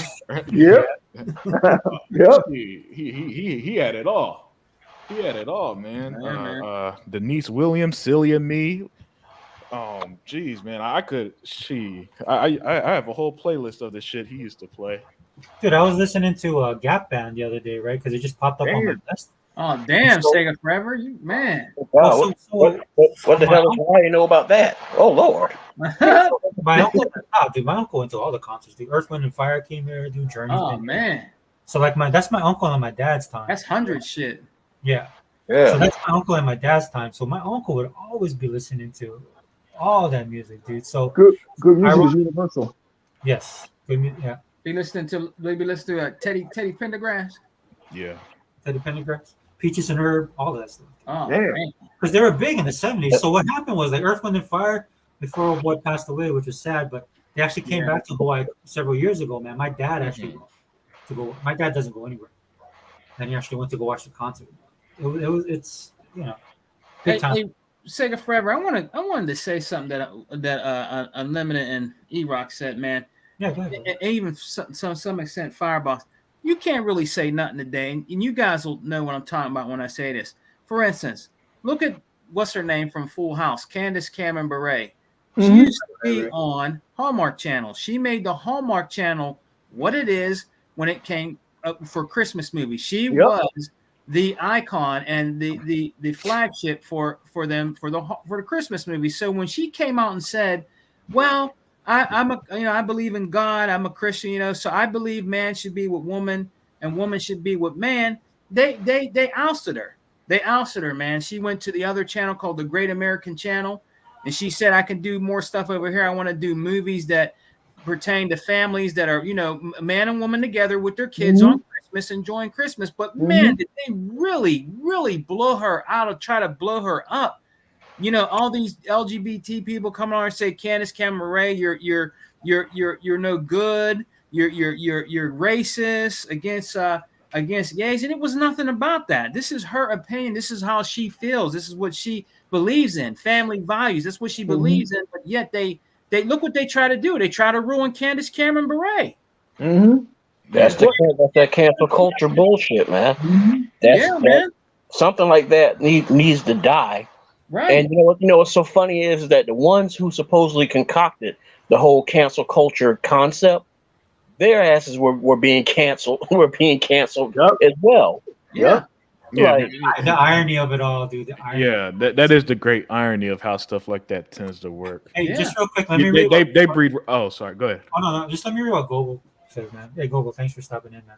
The culture war had its turning point with the Depp case and the summer 22 movies. It's dying down, and corporations are paying attention because money pays bills. You know what, dude? That is a 100%. Finally, these dudes and within the companies themselves, they're true believers and stuff like that. But you can't hide those. Look, Unlimited, man. You can speak on this, right? You can't hide those figures. No. I think I'm probably one of the biggest number guys around, man. I love bringing up numbers on their asses, and yeah, man, this stuff, the failures they had financially, it just proves that all them people who pretend to care about that stuff, extremely vocal minority. The general audience don't believe and don't care. It's just that I'm never going to be on Facebook or Twitter 24 hours a day talking about, man, I love Xbox. Isn't Xbox great? How great is Xbox? You PlayStation fanboys. I got something called a life. You know what I'm saying? Yeah. I don't get. It's like I listen. The only reason I go on Twitter these days, I literally don't. Sega Forever. I don't even spend time on Twitter. I'll pop in for a second, see a message from you or Hebot, then log out because it's the same bullshit anyway. You know what I'm saying? And all this. So even on Instagram, all I really do is I'll read E-Rock's when he does his views on his movies. Those are usually good because E-Rock's got great taste in movies. I still love E-Rock getting me to see Blazing Saddles and all them the Gene Wilder, the Gene Wilder and Richard Pryor comedies, man. Oh man, I love them movies. They you were gotta see Tuck's favorite movie, man, Moscow on the Hudson. Sorry guys, I was here, but I just had to mute my mic real quick. Yeah. Dude, I just bought Silver Streak on Voodoo, man. It was like $3. Oh, that's great. That's great. Dude, it's funny. I just watched that 2 weeks ago, for free on YouTube. That's a great fucking that's movie. a good classic, man. That's Yeah. awesome. His whole all the movies they did do was one of my favorite Richard Pryor is the what do they call the toy. I love that. Oh movie. yeah, That's a Yeah, classic. that's Yeah, yeah. that's a good one, man. That's a good. You know what? If you want to see a good one from him, it's called JoJo Dancer. It's about his life. I Yeah. still haven't seen that yet. Yeah, That's a great movie. You he's got to an see that Sega Forever. It's a great movie. Oh yeah, man. I've seen it. I've seen it. Yeah. Did you? It's a JoJo Dancer. Your life is calling, right? Yeah. If you didn't see it, Unlimited, it's a good movie about him going through drugs and you know him growing up, becoming a comic, and how his dad was real hard. I mean, it's really, really good. It goes in depth about everything in his life, man. That's a fantastic movie, man. Yeah. You gotta I check that out, man. It was a great movie, dude. Yeah. Hey, Sega man, do you want to hear something funny? So What's up? I forget sometimes that the stuff that I watched when I was younger was on syndication. Yeah. So I had fired up. Well, there's two movies I fired up with my kids, right? And then one of them was Blazing Saddles. Yeah. Whoa. So I was like, I started watching with my kids because, like, no, you guys want to watch some real comedy, right? With Mel Brooks. Oh, And then they started rolling, and I was like, oops, I had to like stop. the yeah, movie. that's kind of rough for them, man. Hey, while you're at it, since you're on a roll, go ahead and roll up. Go ahead and start rolling up some old Cheech and Chong flicks. How about some Yellow Beard? So I live in Hawaii, man. I don't have to do that. We just have to go visit my family in Waianae. Just go to Waianae to see all the Cheech and Chong that they want. And by the way, I'm joking. Please do not let them see Yellow Beard. Oh, yeah. Some of those movies, guys, like tonight when we get off, I might put in my wife should watch an old school movie, man, called Blackula. Oh God damn! Oh yeah. Then they go back to the early '70s to the black exploitation movies. Yeah, some of those movies, guys, they're funny. Some of them are funny, but some of them actually were actually some of those movies were actually pretty good. Some of them were pretty good. No, they were awesome. Man. Oh yeah, Shaft was good. Cleopatra Jones was good. Yeah, Superfly was good. the Mac. Live and Let Die, which was a James Bond movie, but it's a black exploitation movie. Yeah, Every James Bond movie that's ever came out was a mirror to the era it was built in. But yeah, man. Look, it's either that tonight, E-Rock. I'm gonna watch Vampire from Brooklyn. Okay. Oh, that movie's it's classic. Dude. Eddie Murphy, y'all remember that? Mm-hmm. I love that movie because Angela Bassett's in there, man. She's Oh awesome. yeah, man. I had a big crush on her. Back before you all did? this cool shit, man. Yeah. Dude, yeah, man. She did. Yeah, she was in that, and then she was in the other movie. And I know she was in the Whitney Houston one. Waiting to Exhale. Yeah, Waiting to Exhale. Yeah. But yeah, she was awesome. Because me and my son, we just watched it was on Netflix, and going to E-Rock's point about the power of Netflix, man. That's why I hope Xbox is taking notes with Game Pass. But we actually watched the Nutty Professor 1 and 2. Me and my son, he was like, "Dad, this Oh, you did? Eddie Murphy? Eddie Murphy, yeah. Okay. The Eddie Murphy one, yeah. We didn't watch the other one, which I like that one too. But because we watched the Nutty Professor, then he did the Clumps.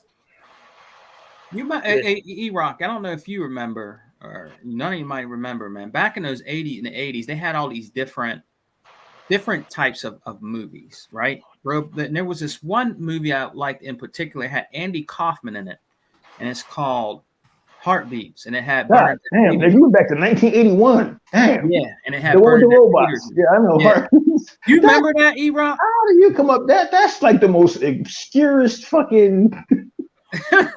Nigga, you might as well have mentioned Sergeant Pepper's Only Hearts Club Band from '78. You didn't mention Heartbeats. I can see if you mentioned. You ever see AI with Haley Joel Osment or Bicentennial Man with Robin Williams? This thing said Heartbeats. Yeah, I saw that shit when I was a kid, brother. Yeah, bro. That fell through the cracks. Nobody knows what that is at all. I found the movie. I forgot where it was. I think it was Big Lots. They had it in there. They had the DVD. I said, oh shit, this is taking me way back, man. Yo, brother, we're gonna have to do a movie collection video now. We gotta see this stuff. You be finding a lot of shit in them damn Big Lots, man. Man, they had what's it called in there? I bought it too. Bustin' Loose. Oh, damn.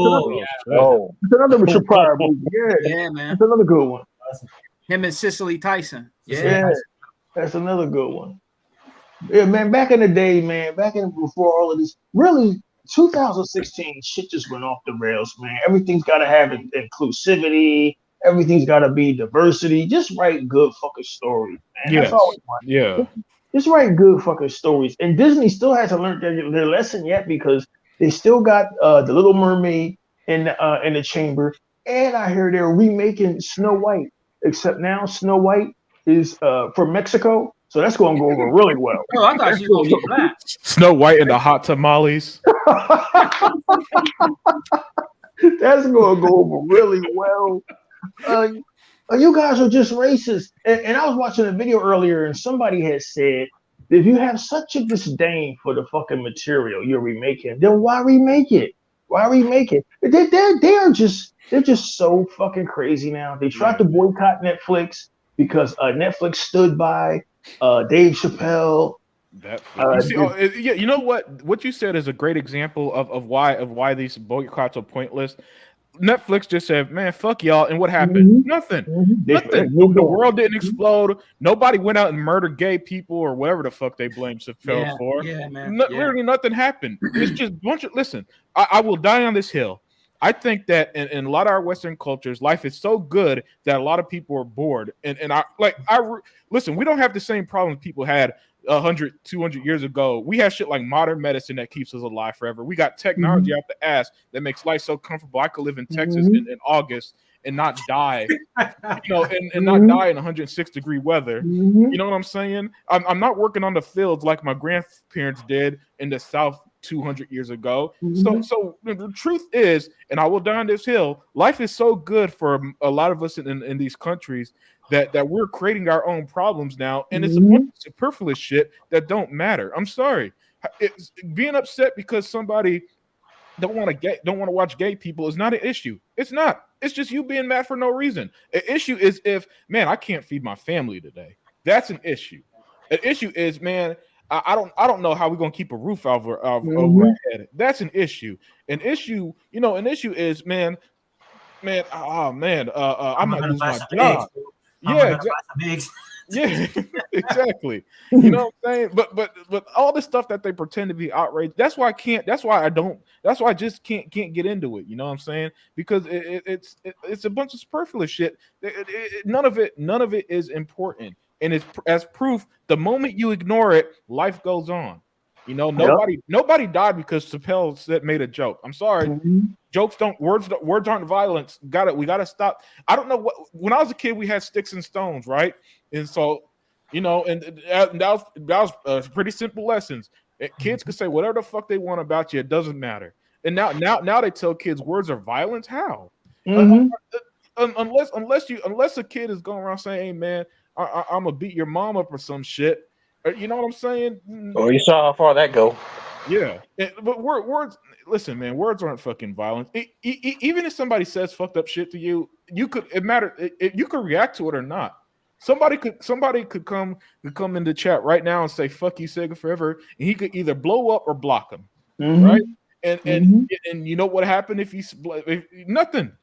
Somebody said "fuck you, Sega forever," nothing happened. Who cares? That and yet now since everybody's so damn bored with their lives and we're literally creating problems in society when we should be living in the golden age of human history.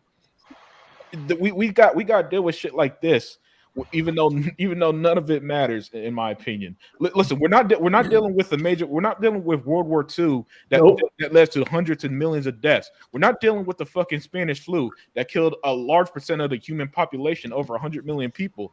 All right, people, listen. That pandemic we just went through, COVID and all that shit, that did not kill even a fraction of what the Spanish flu did, thanks to stuff like modern medicine. So when people try to make it seem like these days are the worst ever, as always, I'm on the opposite end because from everything I read, we have it good. I would never go in the past to like 1960 where I got to use a black only bathroom or some shit. When I could just go to any Buc-ee's on the road, and take a piss anywhere. You know what I'm saying? So spare me with stuff like this. And apologies for going off on. No. I see this shit.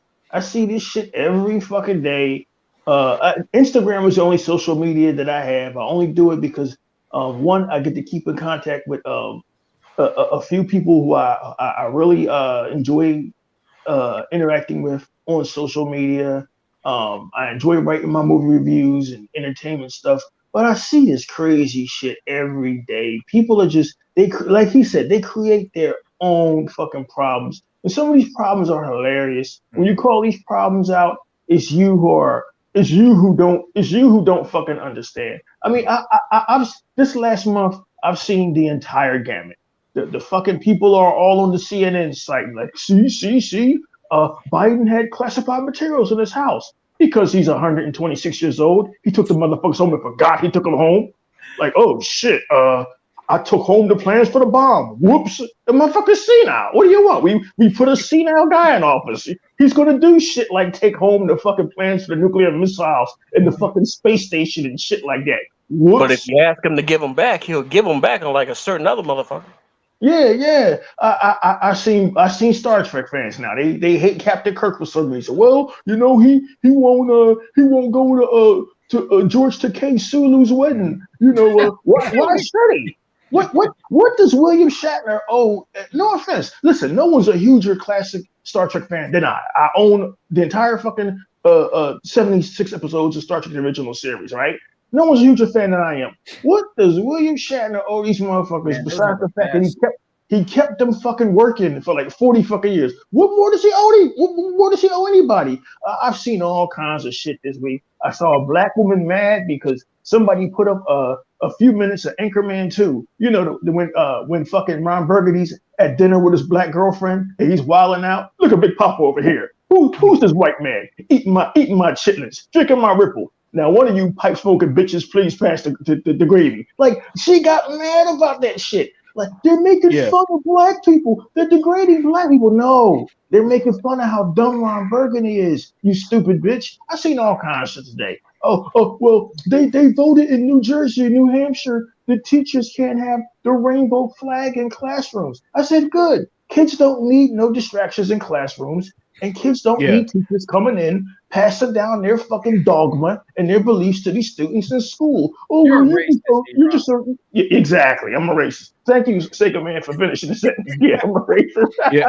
It's listen, man. If I send my kids to school, I want them to become future engineers and doctors, not question if they need to cut off their penis or not. Thank you. It's funny bringing that up because, like, I think I talked to in the last podcast with Sega Forever. I talked about it. Y'all remember like Kipo and the Magnificent Land of Beast or whatever it was that was on Netflix? That was a movie? No. It was a cartoon series. Oh wow, I missed that one. Yeah.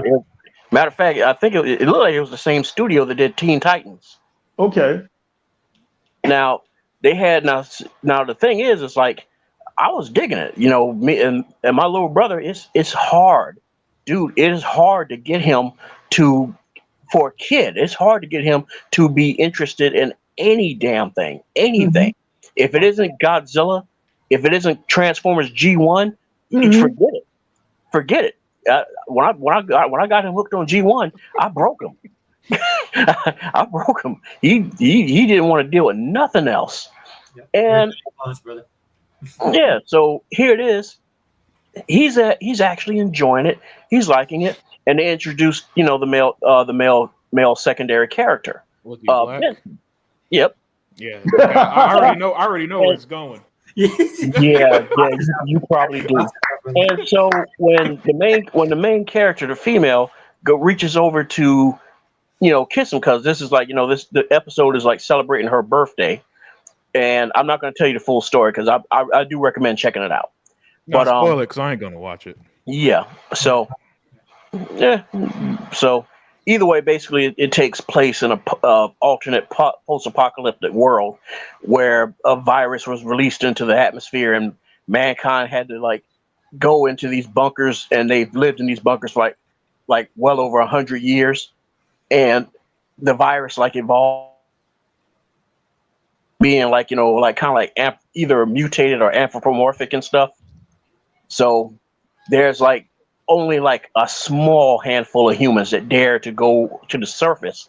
And she winds up being one of those that, accidentally she winds up going to the surface. And so either way, she meets this other human, Benson. And so she's, it's her 16th birthday. They're at this amusement park that some of the mutants have opened up. And so she reaches over to kiss him, and he's like, whoa, hey, what are you doing? What's going on here? What is this? And she's like, oh, I'm sorry. It's just that, we've been getting along. And it's like, oh, well, yeah, I'm kind of like, and at that moment, my little brother, now see, at this time, you're talking, he's now at, I think he was like 11 years old. Mm-hmm. He gets up, he stands up, and he's like, no. Please tell me this is not what you're doing. Please, no. He's like, now see, we didn't teach him this, okay? This is his own choice. So I don't want to hear nobody fucking come after me saying, you taught him to hate. It's like, no, he doesn't hate. The thing about it is that that's not his flavor. That's not his thing. It's not nobody's flavor, but like 5% of the population. So why try to force it on him? You created a cool black character and that a faggot that he could relate to.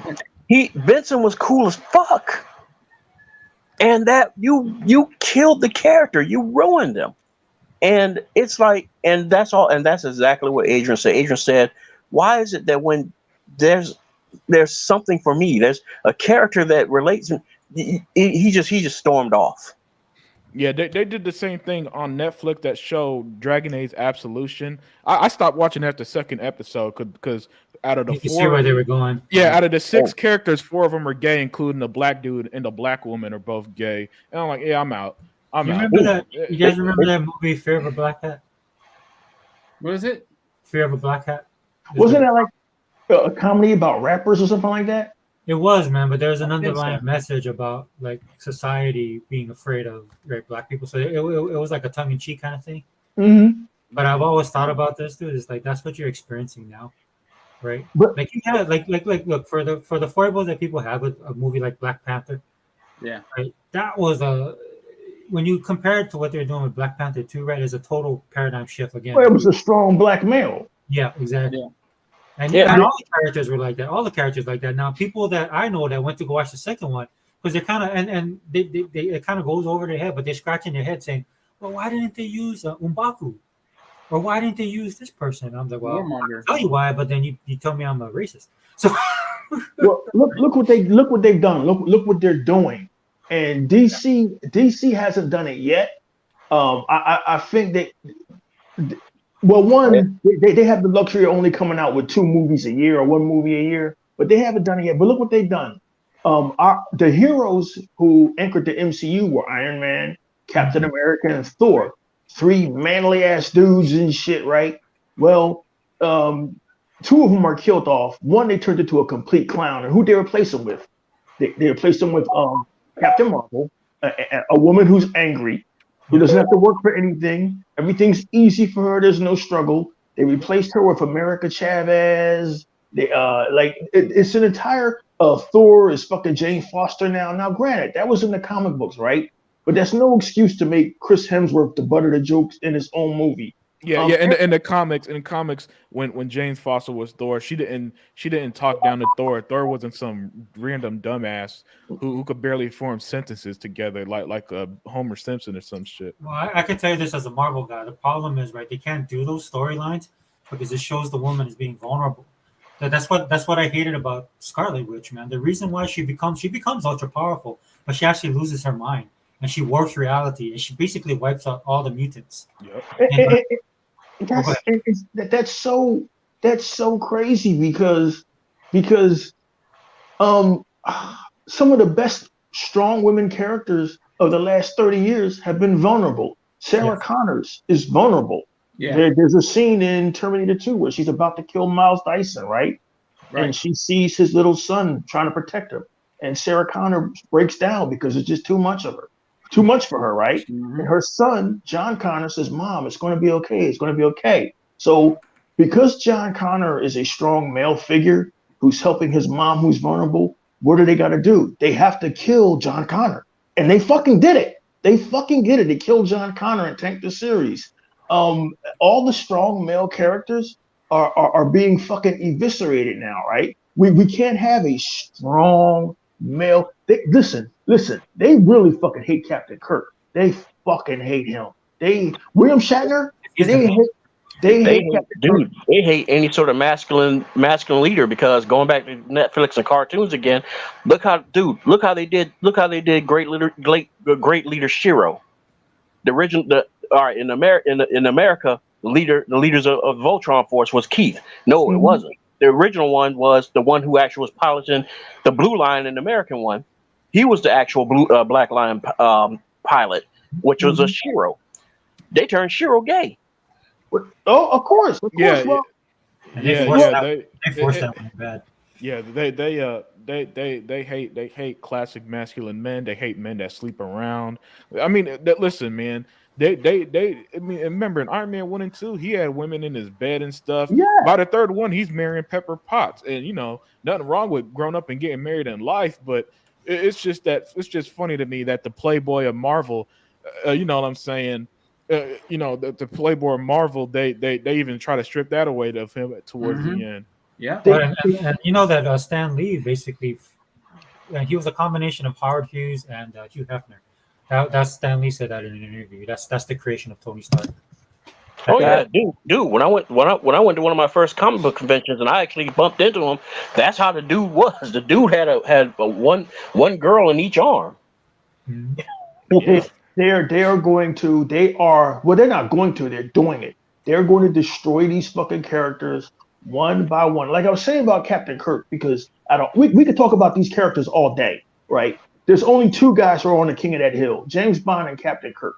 They hate Captain Kirk as portrayed by William Shatner because he was a strong, capable male leader who sometimes depended on his friends to help him out. But this he's a capable leader. He's fair, but he's firm. He's banging women. He's a male heterosexual, and they hate that.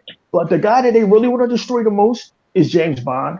They fucking hate him. How long have we been hearing James Bond should be a woman? James Bond should be a woman. How does that make any fucking sense? First of all, a woman, that doesn't make any fucking sense. And y'all keep trying it. Atomic Blonde, which was good. Y'all didn't go out to see it. Y'all keep trying it, and it keeps fucking failing. So what they did as part of Daniel Craig's story arc, he does have a child. He does have a woman. He finally falls in love. And Daniel Craig, the sixth James Bond, he ends his story arc. So there's going to be a new James Bond, and it's going to be a soft reboot of the franchise. But they're going to find some way to clip his balls. Now the new Captain of the Enterprise, or the old Captain of the Enterprise, however you want to look at it, Captain Christopher Pike, who was a footnote in history, he's having dinner parties for his crew. He's on a first name basis with his crew. His helmsman, who happens to have a dykey haircut, is getting snarky and nasty with him. In what military have you ever seen a fucking minor officer talking shit to their fucking captain? Captain Picard. I don't even want to begin on Picard. Picard was an insult to every fan of The Next Generation. Yeah, that was bullshit. This legendary hero up there with Captain Kirk. These men in the Star Trek universe. They might have well cast Joe Biden to play him in that shit, man. They're talking down to Picard. I think one admiral woman literally told him to shut the fuck up. Am I wrong about are you fucking serious? And how did Patrick Stewart sign on for this character assassination of one of the greatest characters in science fiction other than Captain Kirk? He was probably lied to the way Henry Cavill was. Yeah. Problem sold him one thing, then by the time it started filming, was like, what is this bullshit? Mm-hmm. And he's a professional, so he's gonna write out that contract. Mm-hmm. And it's like, and then after the contract's done, he's gonna shit all over that. He gonna be like Henry. He's gonna shit all over that production. Of course. He's gonna be like fucking what's his name, Mark Hamill, who was like, we didn't listen to the warning signs. He was like, oh yeah, this is gonna suck. This is shitty. He was warning people years ago. This is gonna be fucking garbage. I had to send a video to E-Rock the other day, Sega Forever, because I was dying of laughter when I saw it, man. I was like, damn, Mark Hamill, he was not holding back when the Star Wars reboot was coming out, man. But the thing about it is, I know these actors can't say no to a check, But like, if you see character assassination happening, you can always say fucking no. Yeah. Do you guys know that Warner Brothers Animation has destroyed fucking, well, they can't destroy Scooby Doo because I own the classic series, but they're doing a good job of it. It's now fucking it's now not, which one is it? It's Velma. Velma has a series now, right? Oh, Scooby Doo is nowhere to be around. Shaggy is now a compliant black man. Fred is the white man who is the butt of everybody's jokes. They fucking hate Fred. Velma is, Daphne is fucking vapid and stupid, and no, Daphne is vapid and stupid, and Velma is borderline gay. She has gay feelings now for Daphne, and it's like, Oh, geez. wait, what you? I understand you're trying to go down this adult road like Harley Quinn went down, but Harley Quinn worked because it was actually a good show. And yeah, it had a little lesbianism in it, but it's a difference between seeing Harley Quinn trying to fuck Poison Ivy than whatever Velma's trying to do.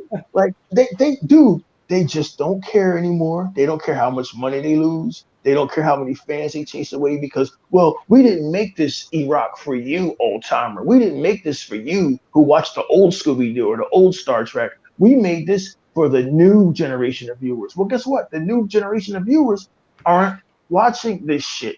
They're turning away in droves. They're turning away, and Hollywood won't learn the lesson. They won't learn the lesson from Terminator Dark Fate. They won't learn the lesson from fucking Charlie's Angels. I love the director Elizabeth Banks. I mean, I love her, you know. For those who don't know who Elizabeth Banks is, she was in this movie called Wet Hot American Summer. She was the blonde white girl in the bookstore in the 40-year-old version. And she was also she was Rita in the Power Rangers movie, right? Well, she's a director. So she made Charlie's Angels. But she decided that she was going to make Charlie's Angels without the male gaze. It was going to be a bunch of ambiguous and androgynous girls kicking guys' asses in Charlie's Angels. And the movie fucking tanked and made no money. And she asked the whole world, why didn't you guys go see Charlie's Angels? Yeah. Well, because the last Charlie's Angels was sexy and guys wanted to go see it and they didn't want to go see your shit. Yeah, the truth of the matter is, you know, it's funny that you know, they try to tear down the likes of Captain Kirk and James Bond, but those are the type of women, those type of men women like. You know what I'm saying? In my short life, you know, the times I fucked up with women was the time I was being the biggest bitch. You know what I'm saying? The times that I was too scared to make a move and all that stuff. But the moment that I was like, hey, no, come on, bitch, let's go. You know, that, you know, and you know, I don't dog out women or nothing like that, so don't get it twisted. But you know what I mean. You know what I mean, man. Just the way you carry yourself is the way. If you carry yourself like Captain Kirk, you're gonna get way more pussy than carrying yourself like what's that dude that they talk down to on Star Trek Discovery? No, the one on Discovery that got treated like shit. Oh, there's another guy? Yeah. On Star Trek Discovery, they talk down to him. I think I know what you're talking about. He must be a white guy because they love emasculating white guys now. Yeah. See, they love emasculating white guys and love making black guys gay. That's their new thing. It's like a formula, dude. They're like making them gay and putting them in dresses. Yeah, like Sega Forever. You should be happy there aren't no Hawaiians or people. You like all you got is Jason Momoa. You should be happy about that. I'm gonna tell you what, man. When they did, what's that? There's that shooter, man. I can't remember. I can never remember. Anthem? Is it Anthem? No, not Anthem. Is it Anthem? No. It's the other one that came out after Titanfall. It's off of the Titanfall guys. They made that shooter.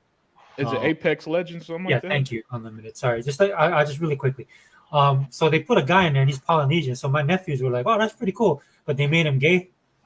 So like in our community here in Hawaii, like all the Hawaiian people was like, "No, he's not Hawaiian, dude. He's Samoan." And all the Samoans was like, "No." And Tom was like, "No, he's Tahitian." Like that's awesome. He's trying to pass the ball. Awesome. Yeah, dude, because you can tell like they put the tattoo on him and everything like that. He's kind of big, right? And so I was looking, I was like, "Oh, that's kind of cool, I guess, man." I was like, I don't know how he plays, but you know, I don't play that game, dude. But man, when I saw that, yeah. So like you're saying, dude, they try, bro, they try, but we don't register on that scale yet. So we're making it look more like today's world. We're making it look more like today's world, and I'm really disappointed in Barbara Broccoli. She's in charge of the James Bond franchise. Like she owns the rights to it and shit that was left behind by her dad. Actually, MGM or one of them owns part of the character, but she owns the fucking rights to this shit, right? And they were leaning so hard on her to fuck up James Bond, and they almost did it. They snuck it in there. Because I don't know if you guys follow James Bond, but the guy that gives James Bond his equipment, Q, they call him Quartermaster, but it's Q, right? He's always been a straight, manly, male English dude since the fucking series began in 1962, right? But they snuck it in No Time to Die. I don't want to give away spoilers, but everybody should have seen it by now. Moneypenny and Daniel Craig go to Q's house, and they want to get some information on this fucking this virus that's going to wipe out the fucking world, right? So they go in there, right? And like, Q, man, we need this shit figured out. And Q's like, well, I'm kind of busy. You're cooking dinner, Q? Yes. And he'll be here in 15 minutes. Boom. Boom. They slid it in quick. They slid it in suddenly, like a dude on a fucking date sticking his finger up his girl's butt. They slid it in quick. They tried to do it so you wouldn't notice, but I noticed. I'm like, you motherfuckers, you had to do it. You couldn't get James Bond. You couldn't turn Bond gay, but you turned Q gay. Because they figured, well, he's a minor character. Nobody would notice. And I said, God damn it, Desmond Llewellyn, the original Q, and the last guy who played Q in the fucking what's it, something Brosnan, Pierce Brosnan. Those guys will be rolling over in their fucking grave. He's still alive. That's right. It's inclusivity. It's inclusivity. Like, guys, I just can't anymore. Nobody cares about inclusivity outside of Hollywood, and then just to circle jerk themselves about how brave they are. You know, it's not brave if you're following the pact. You do know that, right? The soldiers in World War II in Germany weren't brave when they're nobody in Hitler's camp was like, man, you so brave being a Nazi, man. Nobody said that shit. Yeah. So it's so funny how they just love patting themselves on the back, man, and it's so eye rolling, sickening sometimes. Oh God! Because like, man, create your own bullshit franchise and do that. Then stop killing everything. You know what I'm saying? That's probably one of the worst things that happened. Just like with gaming, right? It got too popular. Right? Oh, what was that? That's probably the worst thing that happened with movies and stuff. Just like with gaming, it's just too popular, right? That everybody wants to be a part of it. Yeah. And not everybody can be. Not everybody should be. And this is what you get, like trying to explain that to my kids. I feel sorry for them. I told my kids, man, are you guys going to have any stories, when you guys get older? When you look at the stuff that they have, and they're distracted by 500,000 things. Mm-hmm. So I understand that, but the quality control, like Disney is a perfect example again of a company that's they're gonna ride this thing until it burns to the ground. I have some of my friends saying, no, they'll turn it around. Phase 5 will be different, and I don't have the heart to tell them, no, I don't do. We're done. Nah, I tell him there's a dude. He's a cool dude, man. He loves hockey and all this stuff, and I like talking sports with him. But he's a big Marvel fan, and he hits me up on Instagram, and he's like, he Dr. Doom. I'm like, man, dog, this Marvel shit sucks. My brother David Kapilov or something like that, man. Cool dude. Oh yeah, David. Yeah, but he loves that Disney shit. And I keep telling him, man, nah, man, this shit sucks. This shit. I tell him all the fucking time how much it sucks. But he loves it. So what you gonna do? Well, I've had people question me too. They're like, okay, so what are you gonna do? I'm like, what do you mean I'm gonna do? I just read the comic books. I'm like, dude, this stuff that they're coming out with, man, it's a place marker right now in history. Right, we just have to go through this. A lot of that shit is a fucking insult to the actual property. Yeah, it's an insult. It is. Yeah. Yeah. And it's killing, and it's killing a lot of the medium and all this stuff. No, but like E-Rock was saying earlier, dude, and I 100% agree with him, man. It's just there's the problem that, like, Disney especially, dude. I know I harp on them a lot, but they don't understand is that people don't have to buy their crap, right? The audience that you're going for don't like your stuff, don't care about it. They're not an audience. It's weird. It's weird how. Sorry to cut you off. No, but it's weird to target audiences that don't give a shit about your product. And they're just diving head first into it. That's like trying to target me over soap operas. If you put, you could put a big titty woman on the on General Hospital, I'm still not gonna watch this shit. Well, but here's the thing. Just real quick, Unlimited. You say it like that, right? But the problem is another option too is you don't have to watch the show. You can get it anywhere. Yeah. This is what these guys don't understand. That these producers and all these guys are like, oh well, they'll be drawn to us. I'm like, dude, they could get this stuff. No. It's like with G4. What happened with G4? Yeah. How people are talking. Yeah, there's a lot of bad stuff that happened, but you already have an audience that would rather be playing the game than watching. Yeah. Right. And that's strike number one. You add all that other stuff that they added to it, and it was bound to fail. Oh yeah. That was never good. G4 was really. It was really I don't even know where to begin with G4 because it was brought back for all the wrong reasons. Nobody was happier more than I to see Adam Sessler. Used to be a time Sega Forever said something very important about how gaming just got too big. I do remember when gaming was geek culture. Yeah. It was geek culture, and it was cool when it was geek culture. And G4 TV, man, for those that had cable or could get cable in their area, that was our cathedral. And Unlimited Production even named the fucking shows that I even forgot about. And I was like, wow, I forgot that even happened. Because my shows, of course, were Attack of the Show and X-Play, but he named all the other fucking shows, and that was our cathedral. But when you had something where you only had that one dude who you loved, and now you got this new cast of these millennials, and just look at this cast of millennials. It was an overweight neckbeard. It was a compliant black dude who has no good. It wasn't going to say anything to nobody. And this dykey looking fucking chick from the Me Too movement. This shit was bound to fucking fail. And fail it did. And Unlimited Production, we have this discussion all the time, how sometimes nostalgia can be a bad thing. I enjoy nostalgia in spurts, but sometimes I have to defer to my younger friend, and he's right. I fucking endorsed wholeheartedly Spider-Man No Way Home. I bought it on fucking digital. They had me at Tobey Maguire and even Andrew Garfield, even though I didn't like his movies, but I like the idea of these guys coming back in the classic villains. Upon further inspection, it's really not a great movie. It's an okay movie that played upon my nostalgia for Sam Raimi's fucking shit. Nostalgia can only go so. Star Trek right now is playing on nostalgia. Like you're never going to top Star Trek: The Next Generation. You're never going to top Star Trek: The Original Series or those 13 movies. You're not going to top it. So who are you making this new Star Trek for? Why are you retconning history? It's okay, Fireballs, for shit to end. Why are you bringing back Indiana Jones? Why are you doing this? And if I tell you the plot, you're not going to fucking believe it. There's time travel involved. There's possibly a subplot involving Indiana Jones being erased from history and fucking Marcus Brody's fucking daughter taking his place. Oh, dude, this movie's a fucking train wreck of epic fucking proportions, right? But Disney, they bought Lucasfilm for $4 billion? Mm-hmm. And they are hell bent to try to see if they can recapture. They captured lightning in a bottle with the MCU. They captured lightning in a bottle, and it became viral. It became this thing, and they played that out.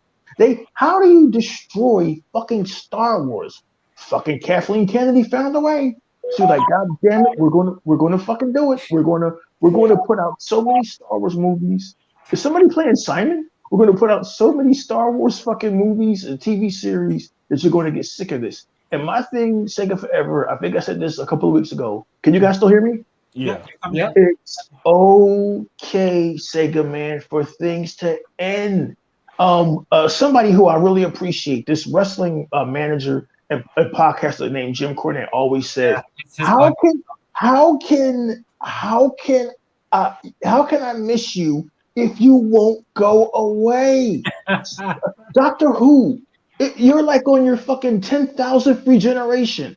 It's okay for this shit. It's okay for Doctor Who to end. Let it end, right? And let the fucking shit live in our fucking memories. Yes, there's going to be a black Doctor Who now, and I hear he's gay.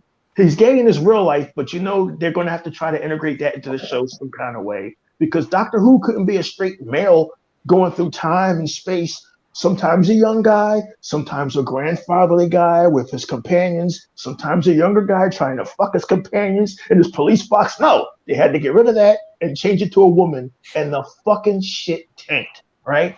It's okay for Indiana Jones to have rode off into the sunset. It's okay for the MCU to have ended when they defeated Thanos. Maybe, just maybe, it's okay for the DCEU. You ain't got to make another Superman movie or Batman movie. How about Especially fucking give us a Green Lantern fucking movie? And I liked Robert Pattinson's Batman movie, but like, give us something else. It's okay for this shit to fucking end, Sega Forever, and it won't end. And like, people are getting tired of it. For a fresh idea. Why not do a Solomon Grundy movie that's pure horror? You know what? That's a fucking great idea. That's straight. I mean, it's straight up horror. They're scared. They're scared too because one, they're like, well, how are we going to make money on it? That's what you got fucking HBO Max for. Yeah, you might end up with Doctor Strange though if you do that. That's what happened to Doctor Strange, man. You got Sam Raimi, right, to do it. And you can see there was parts in that show because my son wanted to watch it, so we went to watch it. There's parts in the show where they went dark. Mm-hmm. But they didn't go all in. And Kevin Feige stepped in, and Disney stepped in. You can see it. Yeah, that's the only problem when you try and do stuff like that. That movie failed for all the reasons that Mr. 100 was championing in our last podcast. Well, everything is connected. And that's why you can't have a good Marvel movie because they come in, Sam Raimi came in, Sega Forever, and he was chained to the bigger universe. Where DC, they were finally getting in their stride. They had the Zack Snyder universe, which is Black Adam, Shazam, fucking Batman vs Superman, Justice League, but they also had their alternate universe, the Joker and fucking the Batman. So they were doing that, and like you don't have to have everything be connected because as a writer, I don't want to be chained to. I think the DCEU was great, but you know, if I have a chance to make that Solomon Grundy movie and it's not connected to the universe, I'm going to go for it. No, here's the problem with Marvel though. They've grown a generation of people that depend on it. That's the problem. Marvel's they've created canon within the MCU, the Marvel Cinematic Universe. Yeah, they trained their. They kind of bit themselves in their own ass with that because during the time before Disney bought them, Marvel was hoeing themselves out everywhere. They gave Fantastic Four and Doom to the X-Men, the Fox, and they completely segment their own universe. So then gave Spider-Man to Sony. So what's happening in that MCU part, right, is this is the people that they're catering to are starting to change on them because they're not getting what they want or what they know or what they believe they know, right? And that's the problem. That's with Marvel because guys like me, we've jumped ship a long time ago, right? I don't need the MCU to, dude. I could just go back and I tell my kids stories of stuff I read, like when the first time the Juggernaut fought the Hulk in the comic book. It was amazing, right? Or I'll go watch, or boss, you know this, man. We'll go watch anime. I'll go watch My Hero Academia. If I want to get Marvel style action, I'll just go watch My Hero Academia. My kids will come with me. So the people that they're catering to now are pushing back against them. I'm like, okay, why isn't? What happened to Thanos? It's not me, the old crazy racist dude that wants to see like the cosmic universe and its Marvel cosmic universe in its full glory, like some Jack Kirby inspired stuff. Mm-hmm. It's the people that they grew over the last how many years has it been? 10, 15 years? Yeah. With the Marvel within their cinematic universe that is pushing back. Sorry, go ahead. No, you're 100% right. And also, when I'm talking about that, we reached the saturation point. Like again, Netflix, The Umbrella Academy, Sabrina. I think is it Amazon Prime who has some shit called The Boys? There's so much shit out there now that is like, have we reached a point where Marvel and DC are about to become irrelevant? Dude, and that's have you guys watched Wednesday on Netflix? But it went viral. It went fucking that goddamn Netflix, man. That shit went viral. I don't know how they fucking do it. That shit went viral. The fucking Mexican chick does a goddamn dance, and now everybody's on social media doing the fucking dance. I'm like, goddamn Netflix. They're doing exactly. You talking about Wednesday? Yeah. Netflix. And apparently that actress, apparently she's an ex-bot. Yeah, she does. Oh God, that makes you even more sexy. Oh shit. Okay. She spoke on it. She said she spoke on she gave Game Pass free press. Wow. Oh shit. That's what's up. Okay. That's what's up. So Man, what where do people bitch about Xbox marketing now? what Netflix is doing is basically Game Pass is following suit, right? They just got so much content. Like you were saying in the podcast, dude, with what is it, High on Life? Right, a game like that, dude, and how popular and how viral that game went. And I was telling the guys earlier, the thing about High on Life that I like the most, that the scary thing about High on Life is there's like about 30 more games in Game Pass that is exactly like that game. And once people start discovering that within Game Pass, it's over, dude. It's so much in there. It's so much quality, and it's like we're seeing all of these paradigm shifts. Like with streaming, like the movie theaters, they're just irrelevant now because if you got a good pair of headphones and a good TV, you can stay home and watch shit. But Game Pass is just man. What more is there to say about Game Pass that hasn't already been said? It was that next evolution that gaming needed because for me, I haven't gone into a brick and mortar store, a GameStop, in ages. It feels so good to not have to go in the store and see You're not missing anything. snotty geek sitting there. Well, what do you want that for? You should get it on PlayStation. He's fucking athletes oozing and shit, and like, dude, get out of here, man. When I go into my GameStop, dude, the dude doesn't even push games on me, man. He's just like, okay, we got the new Funko. We got this. My daughter likes Pokemon and stuff like that. Oh, we got this stuff in, but then when I go in there, he's like, oh, did you see our limited edition? What's his name? All Might and stuff like that. So they already know the audience that catered. That's the only reason I go into GameStop too.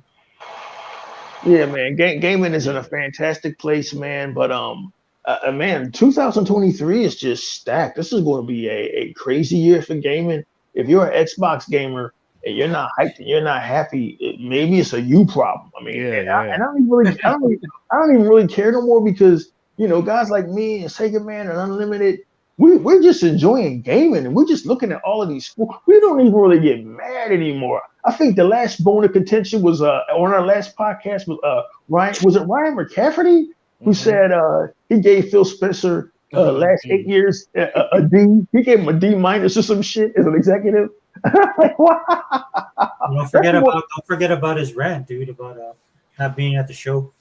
Wow. Yeah, about being at the award show, it's a slap in the face. Yeah, look, I can't. I'm like E-Rock. I can't get mad at this stuff anymore. It's. I never really got mad at it in general. But to be fair, I never faced the level of criticism someone like Hebot did, so it doesn't hit me as a personal level. But man, man. But yeah, man, gaming's such a wonderful space. I'm so excited for so much, and it's like, and it's funny, it's funny because on my recommendations, I'm looking at right now on my TV. YouTuber put up a video 4 days ago titled "Why Modern Gaming is Dying," and it's your fault, and it's like, he's got like 50,000 subscribers, some shit, right? I went ahead and checked because I like to make sure I'm not just I wasn't recommending some bullshit. And it's funny that how these big YouTubers, they just hate gaming so much. And I'm just like, guys, y'all do know this is entertainment. It's popular to hate on something. That's what it is. Yeah, no. Fuck that. Because listen, man, hating. I'll die. Listen, I've seen it time after time, Fireboss. When you hate something, there's a limit because eventually you reach a point where the audience says, if you hate it so much, how many times can you tell someone you hate something? Right? You could tell somebody you love. Listen, E-Rock's a wrestling fan. E-Rock's a wrestling fan. He mentioned about Jim Cornette being so pissy at wrestling that he had to unsubscribe. That's how people react to guys like Crap Gamer who made 10 years of PlayStation sucks and then Xbox sucks videos. Because at some point when you hate something, it gets fucking tiring. Right. And so when I see these YouTubers who just hate gaming right now, their channels are going to die eventually because at some point when you're playing a fun game and somebody that you like is constantly saying, yeah, that game sucks, you're going to be like, man, why am I watching this bullshit? You're going to move to something else. That's why I try to do a more positive focus take on things, because Well- I'm in the belief that listen, I'm gonna talk about what I like. You know, Mm-hmm. in gaming it's Xbox. In gaming it's shit like being excited for Starfield.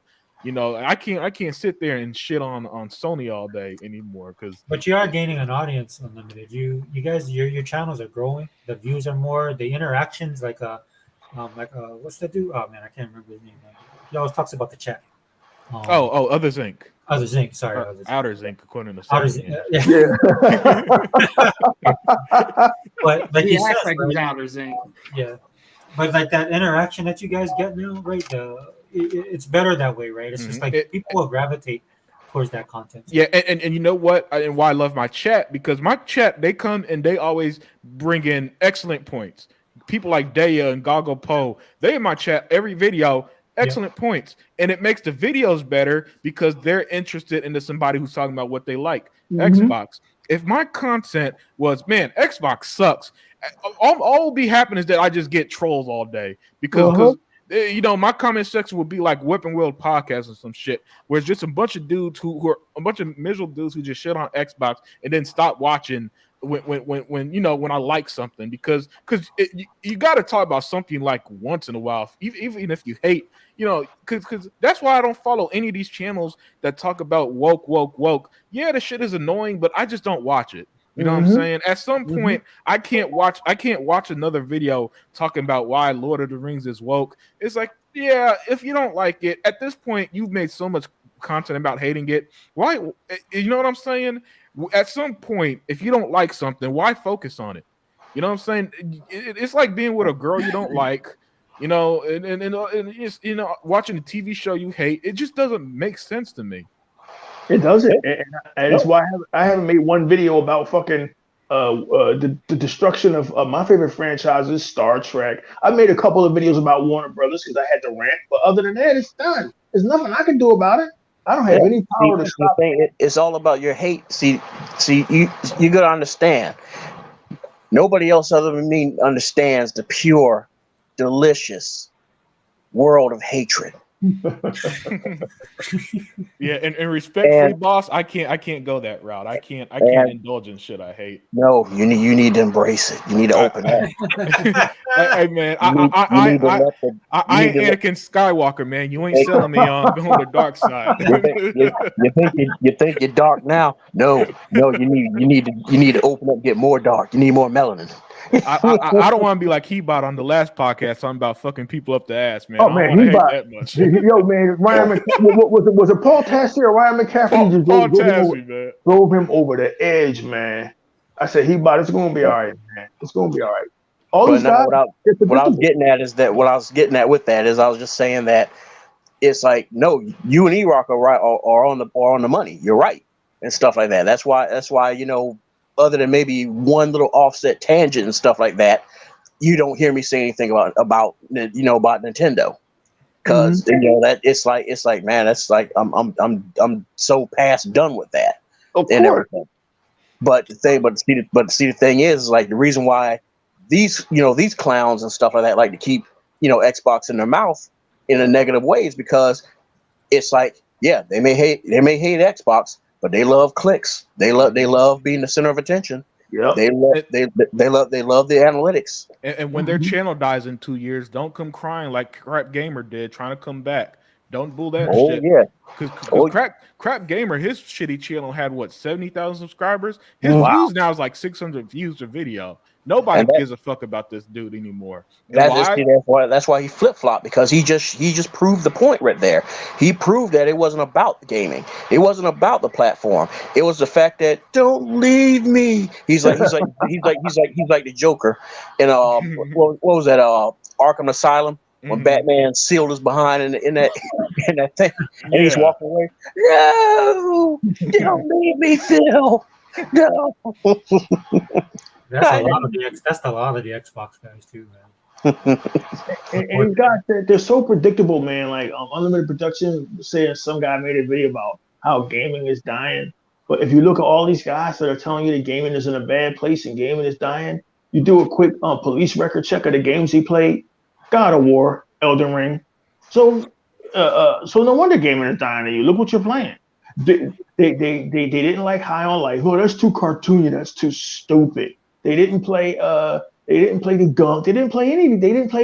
They didn't play Gotham Knights. Oh, they really tried to derail Gotham Knights. They didn't play A Plague's Tale Requiem. They didn't even talk about that. So of course Damon is fucking dying to y'all because look what you're playing. When you mentioned the Gunk, something just jumped in my head. There was a news article saying that Sony's getting their own little exclusive game called The Ooze. Oh wow, really? On the Sega Genesis. You joking? Like I didn't even go any further on. I just started busting out laughing. What did you say, Sega Man? What did you say? It's called The Ooze. On Sega Genesis, I think that was called the Ooze. Oh, is it? Oh, wow. Okay. Yeah, well, apparently, I guess PlayStation's getting their own little The Gunk, but it's going to be called The Ooze. And they'll be hyped. They'll be hyped for that. Hey, there you go again, E-Rock. They're copying again. I know. It's unbelievable. Xbox creates, PlayStation copies and pastes. It's been going on now for decades, bro. Mm-hmm. Yeah, so it's that clone jutsu. Mm-hmm. But I mean, so real quick, guys, for 2023, for our Xbox, right? So I know we all can agree that it's a pretty big year for us, right? And No. According to every single YouTuber, it's make or break a year. Apparently, they're going to sell the Xboxes again if a game gets delayed. Listen, man, Xbox. I'm surprised Xbox didn't sell 100 million consoles because they sell the Xbox every fucking year. Mm-hmm. every year they sell the Xbox. I don't know how many damn Xboxes do you have to sell? That's funny, dude. Mm-hmm. Apparently, it did good on Christmas. It was the number one console sold, the Series X. Yeah, so and that surprised the hell out of me because here it is. We're all thinking, dude, all of us bet on the horse that it was going to be Series S that was going to dominate Black. But oh no, it was like, well, we took a leg sweep on that one. Mm-hmm. Like he just walked in the room and just took out your shins. Like, oh no. Well, I guess Black Friday is when the higher end stuff sells, right? I know they're on sale and stuff like that, but there was people buying C2s, man, for like $4,000. Damn. From Best Buy. And I was trying to pick up that TCL, that 85-inch XL, and that thing sold out because it was like $1,400. God damn. Yeah. I wanted to get it for my living room because I just wanted a big screen for my living room to suck up the wall. And I thought everybody was gonna. I mean, they bought everything. it was crazy. The only thing that didn't sell was like the $5,000 to $7,000. Well, I think the $9,000 dropped to $5,000, so a couple of those sold. So it was a crazy Black Friday. 9,000. Damn. Jesus. Well, That's regular end right there. Yeah, but it is future proof, man. It had the 8K stuff in there. I mean, I wouldn't spend that kind of money. I mean, that's just me. Yeah, we're not even breaking the ice on 4K. Yeah, exactly. In fact, the TV I was going to buy, I was getting some blowback from people, right? Because the TV I was going to buy wouldn't even have the what do you call that? Dude, I'm trying to VRR. Yeah, well, not the VRR. No, it's real basic, dude. It doesn't even have the. I think it has like only one. You know, the 2.1. I don't even think it has the 2.1. So in other words, I wouldn't be able. I could play my Xbox Series X or Xbox One X on it, but I wouldn't have Series X. Sorry, the Xbox Series X. I could hook up to it, but I wouldn't get the full potential out of it. Yeah. So people are telling me, why would you buy that TV? I'm like, I'm not using it to play games, bro. I have a mini QLED in my room that I use. I just want to use that to watch like Netflix, dude. Because all the stuff that Netflix got putting out, man, a lot of their stuff is high end. So that's what I wanted to use it for. And that basically breaks down to like a lot of people when they look at stuff, they don't look at the full picture, which is another problem with the gaming community, especially on the Xbox side. These guys are just tiring. But I'm like you guys, man. I look at 2023 and I'm like, dude, I can't help but be happy, right? And I know you guys were talking about that in the podcast where, like, I don't think it's you, Rock. It's like you don't care anymore, right? Because why should you? Yeah, I mean, I didn't mean to come off like that. It's just. No, I agree with you, 100%. I don't even know. For a while now. Yeah, Sega Forever. I don't know what else to add to a bunch of guys who are just miserable every day about gaming and look for the negativity and everything. like even on social media. And I want you to get back to your subjects. I'll try to make this as quick as possible. I was getting on some dude on Instagram the other day, like, yo, man, why is this generation such haters? They were in the Rock's comment section hating on him because he's having a great fucking life. Then they're hating on Will Smith. Then they're hating on this person and hating. I'm like, damn, man, these parents that raised a generation of haters. We weren't like that back when I was a young man in the 90s. You went out there and you made your shit happen, or you didn't. And if not, you shut the fuck up. You know what I mean? Somebody would punch you in the face back then too, so that's yeah. The old Mike Tyson quote, man. Social media got people comfortable talking shit without getting punched in the face. 100, bro. 100. For real. Amen. But isn't hate glorious? Now go ahead. Yeah, man. I mean, that's why my approach to social media is just like ignore shit. Because I ain't gonna parent a bunch of people who are gonna be negative all the time, man. I ain't gonna tell people that shit is good. I ain't gonna tell people none of that stuff. I'm just not gonna engage with it. You know, that's why I don't go on Twitter like that. That's why I don't scroll down Facebook past whoever I'm following, because I got sick of seeing the same shit on that timeline as well. You know, I'm not 70 years old, so I don't use Facebook at all, unless I'm sending Tuck a link to join the show. That's the only time I log into Facebook. But you know, other than that, man, it's I mean, life is what you make it. You know, and you know and people need to let go of shit they can't control. You know what I'm saying? Because when you do that, everything, you know, you just kick back and do your best, man. Yes. I don't give a fuck. You know what I'm saying? I'm at the point I don't care about none of these social issues. You know, I don't care about none of that because at this point I can't change anything anyway individually. So you know, I'm not gonna sit here and worry because a black guy, there's no black people in a movie, a fake fucking entertainment thing that doesn't impact the world at all. You know, now if you're saying that there are no black people being hired, okay, I can get behind that because that'll impact my community in a negative way. I could get behind stuff like that. I just can't get behind all this bullshit we see now, like getting mad at a celebrity for enjoying life. I don't even follow The Rock. Why the fuck would I get mad because he's on vacation? Or get mad because he the fucking stars aligned and his shit happened for him. Hey, Rock, your movie didn't do too good. Man, what fucking movies are you making? Look at Will Smith trying to revive his career. What career are you trying to revive? Oh man, Xbox showed Redfall, but they didn't show Starfield. Major Nelson said they weren't going to show Starfield. Well, they only showed 5 minutes of Redfall. Dude, it's coming. It's fucking coming. These people are fucking pissed. Today, the news is all over the fucking Instagram. I'm about to give it off of Instagram, man. It's not for keeping in contact with my friends and looking at asses and titties shaking. I'm about to get off of there. Oh, well, who cares about Lisa Marie Presley dying? Or who cares about Elvis? I'm like, man, you guys are really fucking miserable. They're miserable and they're monsters too, because it's like the level of hatred they have for you if they find out you don't support exactly what they do is insanity. And it's funny because they're a bunch of nobodies saying this shit. They act like they're the president of the free world coming around saying like, oh shit, you don't. You know what I'm saying? You know, at least Biden could send the CIA after your ass if you say some shit, theoretically. You know, but you know, it's like you're some loser with 12 followers on Instagram. The fuck do I care what you think? You gotta remember, misery loves company.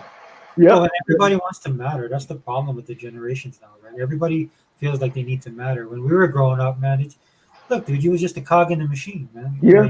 So you shut, you know, when an adult's talking, just keep your mouth, keep your trap shut, make sure you get stuff done. You know, when you grow up, then you can make decisions. Right? That's how it was. But with these guys, man, especially with social media, I do agree, right? Everybody wants to matter. And the sad reality is like most people don't. Right? So they have to try and matter. And I think that's one of the worst things about what's going on. Yeah, and to them mattering and like they value, it's weird to me to value the opinion of strangers who just click like on a comment as if that's something important. What matters to me is is my family in good health? You know, is my life going well? That's the shit that matters to me. I don't give a fuck if nobody ever watched another YouTube video I've made, you know, and I say this as somebody who loved the commenters and love interacting with chats and stuff, but you know, a YouTube video don't impact my life at all. Do you want me to tell you something, Unlimited, with the like? Like I had a person, you know, like people will come back to you and tell you, "Oh, thanks for liking my video." I don't have the heart to tell them. I only liked it because I could find it easier. Oh yeah. Hey. Yeah, I just wanted to watch it later. Yeah, and see, I've never said things like, comment, subscribe in my videos because I really don't pay attention to that shit, man. You know, I see it on Twitter a lot. People on Twitter say shit like, "Oh, you guys unfollowed me because I said this." I'm like, I don't even know my follower count. Man, the world is fucking crazy. I don't know, man. Maybe that's why I'm so tired and jaded now, man. Oh God, I don't know. Look, man, I got a fucking dilemma because I've been semi-retired the last 4 years. Eventually, I'm going to have to go back out here and go back to work or go back to my old job. I don't know how the fuck I'm going to make it. Like, I can't imagine being on a job now. Like, oh my God, what am I going to do? A beach whale turned up in Jersey. Like, and Colquitt, where are you? Why isn't that bus back here yet in the garage? Because I'm taking a shit. Yep, right over the radio. Right. See, I have to find me somewhere I work by myself because it ain't going to happen. I don't know whether social media made me tired of people or this last 4 years looking at all of this lunacy in the gaming space. But man, I got to get my shit together because I got to the point now, man, where I just fucking just snap on people. I can't deal with these haters. I can't deal with these motherfucking people. I can't deal with these vegans. I can't deal with these LBGT, these alphabet people. I can't believe what pronouns do you use? Get the fuck out of my face. Those are my pronouns. I just know.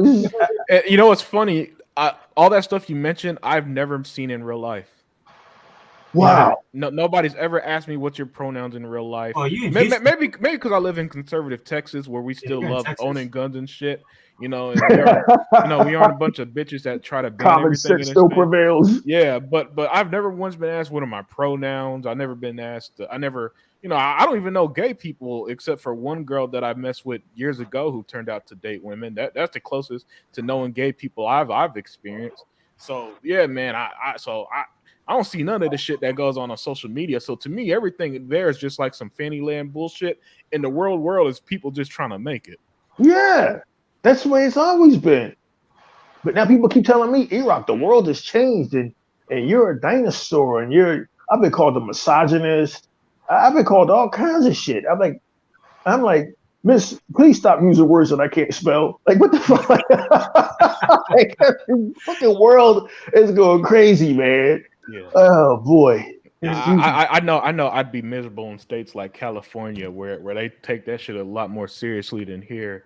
Oh my goodness. You know, where I don't give a fuck about the environment. Oh, but global warming. Listen, man, my thing on global warming is the biggest polluters are these factories and corporations. Mm-hmm. So until you tell them to clean shit up, I'm going to drive my fucking car anywhere I want. Yeah. Because my one fucking Chevy is not going to fucking destroy the world when people in China who are doing mass factories polluting to the point that you can't even see the sun in some places in that country. You know, that apparently they get a free pass, but you want me to not drive my car? Man, go fuck yourself. You know, it's so bad in China that it actually affects Korea and Japan. That's why they wear a lot of masks in those countries too, because the air pollution carries over. Yeah, and it's not the fault of a guy in Texas who drives around. So I'm not taking responsibility. You know what I'm saying? And that's another thing, E-Rock. They want you to take responsibility for shit that happened.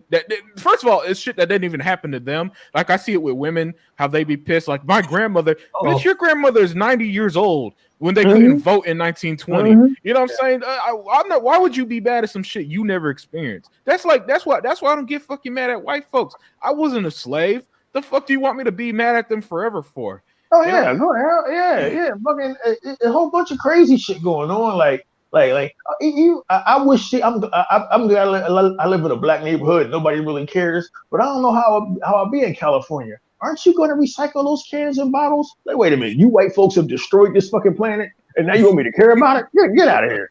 Then I look at all I hear is women saying how hard they have it. We have it so you men don't understand. Women, we have it so hard. We have it. Wait a minute, you bitches just made $500,000 on fucking OnlyFans. How hard do you fucking have it? Yeah, yo, look, man, I work for an oil company. There's never been a single woman who even applied for a job to work on the oil field. Not even one. So until women are working in our sewers and our oil fields, I ain't gonna fight for some bullshit. When 99% of them work comfy jobs or work as teachers and some shit, and that's no disrespect to teachers or nurses or nothing. I respect those professions. I just don't see how I should feel bad for them. When at the same time, men literally do all the dangerous and dirty jobs.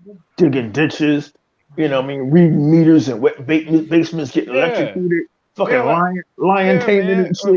When I was growing up, my dad used to work night. My dad used to do trucking and he worked out as welder for a little while. And I love my mom, but my mom was, she did the dental assistant thing. That was her thing, right? So it's like So it's like, so you want me to only respect my mom's hustle, but not my dad who did fucking welding and shit like that? Come on now. That's a different generation of people too.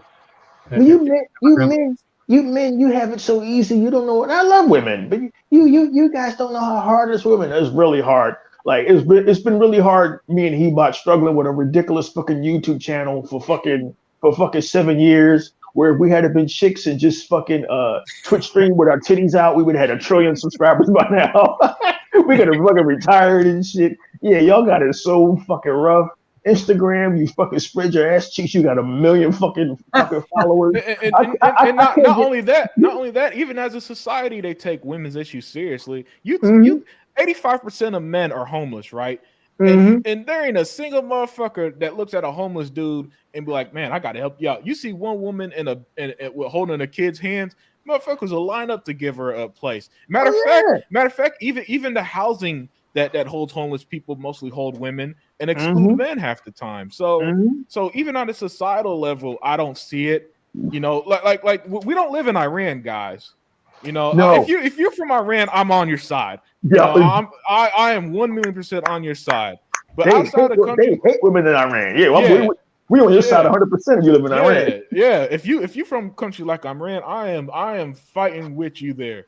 But here in places like the U.S. and Canada, nah. We all have every fucking opportunity. I was telling my cousin this the other day because she was like she worries about her sons. No, like she worried about her sons and daughters, and I'm like, well, make sure you raise your sons right because everything bad happens to boys. She's like, no, it doesn't. I'm like, no. And then I broke down some statistics. Young boys and men are graduating high school and college less. They're more victims of all violent crimes except for sexual crimes. But people, for some reason, only focus on the sexual crimes. They're more likely to commit suicide. They're more likely to lose jobs. Men are even young men in my age group are even making less than women now. And so it's like, no, I don't see this big privilege men are having. You know what I'm saying? I just don't. Again, outside of Iran, if you're on Iran, I'm with you. But outside of that, you got to show me something else. Man, according to these chicks, they still going through suffrage. They don't have the right to vote. They can't fucking show an ankle out in public. During the election, I saw that one a lot. We gotta fight for women's right for black people right to vote. I'm like, dog, I was just at the voting booth. What are you talking about? like they're saying like we gotta protect black people vote how by voting the fuck you that's like saying, man, how you gonna let's fix the car industry. How you gonna fix the car industry by not driving? What the fuck are you talking about? This is the only country, like you said earlier, where we created our own problems. Meanwhile, down in Mexico and some places, they don't have drinking water. Fucking there's cartels running loose in Mexico. Women are being beheaded in Guadalajara, but y'all got it rough up here in the United States, man.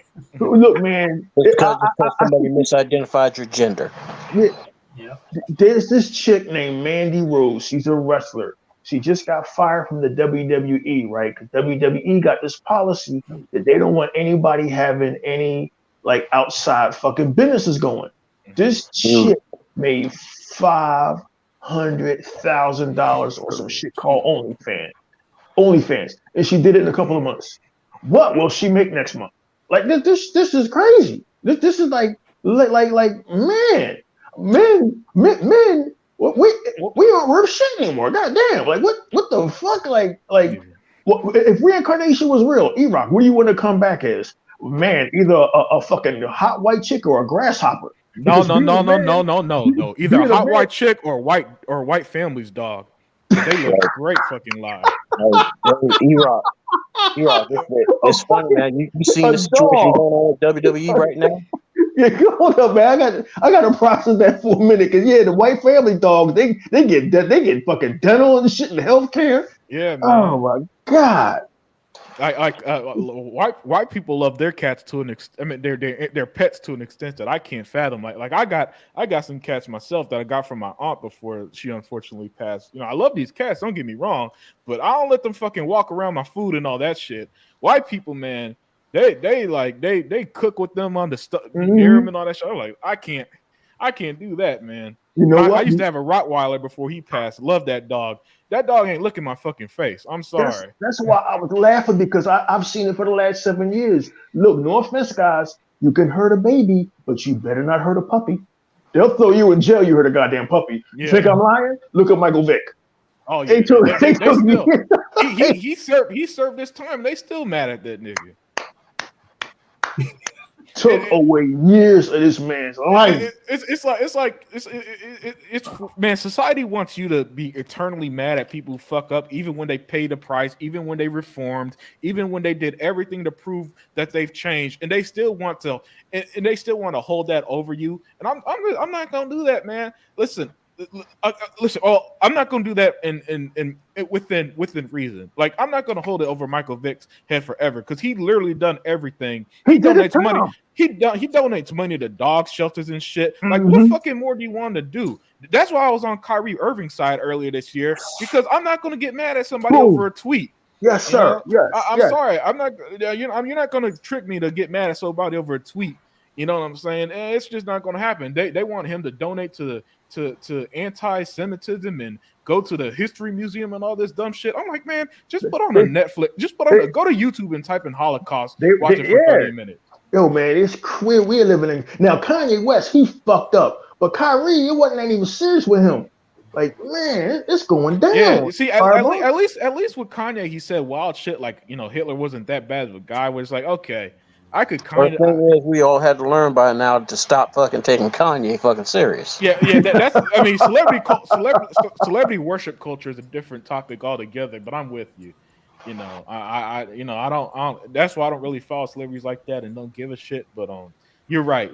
They gotta stop that shit. I don't need to know what Kanye did every fucking day on Instagram or something. I don't need to know this shit, man. But that's the culture we live in. That shit's just a distraction, because you know, I guess you know, it makes money and all this other shit. But man, we're living in crazy fucking times, man. We're living in crazy times. Even though he's a lunatic, a black man makes it like Kanye West. He lets dumb shit out of his mouth. Hey man, listen, Adidas will never get rid of me. I can say anti-Semitic shit, and they won't fire me. Guess what Adidas did? They fired his ass. Kanye thought he was Mel Gibson for a minute. Yeah, right, Mel Gibson. Yeah, Mel Gibson said some crazy shit out of his mouth. They let that shit pass. He used to say some anti-Semitic shit for a while there too, man. I remember the shit. Mel Gibson used to go off, man, and I remember when they played his recording. They played his recording for like a year straight back in like 2007 or something like that. Yeah, 2008. man. Yeah, Mel went hard in that tape recording. Him and Hulk Hogan, they went hard in tape recording. I was like, God damn, like whoa. I mean, I still y'all still my dudes, but God damn, Yeah, man. I don't know how I feel about this shit, but yo, man, we living in crazy times, man. Hey, Sega, man, I don't know, man. I just don't know. Hulk Hogan's still around, man. Hey, man, look, man, let that man. I mean, he made his mistake. Let that man's a legend. Let him just ride off into the sunset. Let Mel Gibson ride off into the sunset. We got bigger fish to fry, man. I mean, Yeah, hell, let Kanye ride into the sunset. You know, I think when black people fuck up, they should get the same treatment that white folk. See, that's equality. The day that Kanye could get the same level of passive that we gave Hulk Hogan and Mel Gibson, then this country is finally equal. And they said real hardcore shit. All J.K. Rowling said is that a woman is biologically a woman, and these motherfuckers they're not gonna stop till she's fucking on a fucking funeral pyre. Like, God damn. No, they'll keep going still then. Yeah. Yeah. We live in. I told you, fucking hatred is fashionable. It's what's in. You right, man. You right, because I never seen more haters in my life. I mean, God damn. Man, what these guys doing? Hate? Oh shoot! I guess I should get up on that myself. Yeah, I wake up in the morning, man, and sometimes, because you know when you get older, you injure yourself by accident, like you know getting up out of the bed, like my back. So you be like happy if you have a good day. I can't fathom waking up with hate. I gotta get on Twitter and talk about Xbox. Like, I mean, good God, look at Stink Meaner from Boondocks. He did it marvelously. Oh man, he returned from the dead. That's a hater. The man hated dolphins and rainbows. Good Lord, how can you do that? It's going down, man. So, you know, I mean, we all sit here and we talk, you know, out of the side of our mouths about the eventual death of PlayStation and the end, the culmination and the end of the Activision deal. But imagine the fucking suicides, the mass Xbox stalkings, the fucking murders and shit that's going to happen when this goes down, because I think Colin Moriarty and Porter Rock and all those guys are actually crazy. So if I was you guys, I'd be careful what you wish for, because my God, these guys are crazy, Sega, man. And poor Tuck, it's nothing but PlayStation fans at his job. We gonna lose Tuck. He out of here, man. They just go straight stomp Tuck, man. Tuck be like, man, my coworker said this. I'm like, damn, Tuck, you gotta tell. Like, at what point do they actually start working over there, man? Yeah, real rap. And then didn't he get he switched his shift and they still followed his ass there. Like, God damn. The Xbox dude, he working 11 to 7. Yo, foreman, I would have been 11 to 7. Hey, Unlimited, I'm sorry, man. I just told y'all I had no patience. I can't be talking to a motherfucker about some dumb shit every day. It ain't going down, dog. I'll say, man, you know what, man? I'm gonna go. You leaving the VA hospital? Yeah, man. Home Depot hiring. Fuck that. I gotta get out of here. I think I talked to my coworkers about video games like 3 times in all the years I've been there, man. Because I know one of my coworkers, he is a PlayStation dude, and he tried to talk to me about Spider-Man. Like, I don't got a PlayStation, and it kind of just ended there. Yeah, man. With Tuck, they be like, when he said, "No, I don't got a PlayStation," you don't got a PlayStation, and they end up in a political discourse. That's probably because they outnumber him. It's a whole bunch of them compared to your job. You probably only got like how many people you spoke to about games? What, maybe 2 or 3 people? Yeah. For him, it sounds like it's the whole damn shift. They be waiting for him in the lunchroom. Here he comes. hey, Sega, man, why don't you help your boy out, man? Man, he got it rough down there in Oklahoma, man. Oh my! Every time we do a pocket, man, my coworkers are telling me about this damn PlayStation, man, and I'm like, wow, are you fucking serious? Wow, like my coworkers, we back in the day, we never used to talk about video gaming. We might have mentioned that shit in passing, but we were working in downtown Philadelphia, so it was so many women around. That was like, yo, that kept us distracted. Like, yo, look at this one. Holy shit, are you fucking serious? Like, you ain't, yo, man, are you copping that fucking shit to come out next week called Skyrim? Like, man, get your ass out of here, man. Get on about it. But like Tuck, they be waiting on his ass at the job. Like, here he come, y'all, get ready. Xbox got no games. You like that? Yeah, like little kids and shit, man. Like, God, Isn't he in Oklahoma? Yeah, Oklahoma. He worked. I think he worked for that the. would be, Works for the VA. Oh, does he? Oh, man, I was just at the VA today, man. You know, these damn PlayStation fans is old as shit. They be trying to. They look young on their tweets, but then you find out that these motherfuckers is like 63 and shit. Yeah, man. Like the I just motherfucker. really think Oklahoma is like a place where there'd be a big PlayStation. Like Hawaii is huge for PlayStation. Yeah, they gotta take their blood pressure medicine. They're in podcasts and shit. It was an old head that started some shit 2 years ago. Oh, that's right. The Pegasus Nation. I think he passed away, unfortunately. Oh, damn. What's sad? Yeah, I think he did pass away. But I remember that Pegasus Nation thing. Yeah. Hey, yo, it's deep for them, man. Oh, you talking about Optimus? You talking about Optimus Code? Yeah, that's him. Yeah. He did pass away. Oh, I'm sorry to hear about that, man. Yeah. You know, we talk a lot of shit, but we don't want harm for these people. No, we want them to get help, but we don't want them to get harmed. Because fucking, I just don't know about Porter Rock. I don't know about Jabari Clark. King Thresh is suspect. Anytime you make an entire video, the only guy people don't really care about is J Dub because he be sending dick pics to women. Oh wow, J Dub going all out. Yeah. He got exposed like 7 times. Wow. Man, we were talking about him. Yeah, go ahead. He's a serial predator, man. This dude. He's a serial dick pic sender. Huh? Yeah. Oh man. Yeah, wow. We was talking about him earlier before y'all popped in. I had to go after him. He responded to everybody on his stupid little tweet. But like I was telling New Legal, I said, you notice he ain't said a damn thing to me, because I told him, I said, because his whole thing was trying to celebrate this whole little thing of Nvidia and Google trying to join in with Sony to stop the deal and stuff. And I was like, whoa, I said, first off, I said, you need to fix that misinformation. Nvidia isn't trying to stop it. Nvidia's just like, hey man, why y'all leaving us out?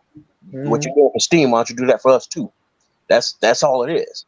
Google, we already spoke on that. And I just told him flat out, I just said, look, so in other words, all this little talk about supporting devs, you're saying that you're A-okay with almost most of these devs losing their jobs, right? Is that what you're trying to say?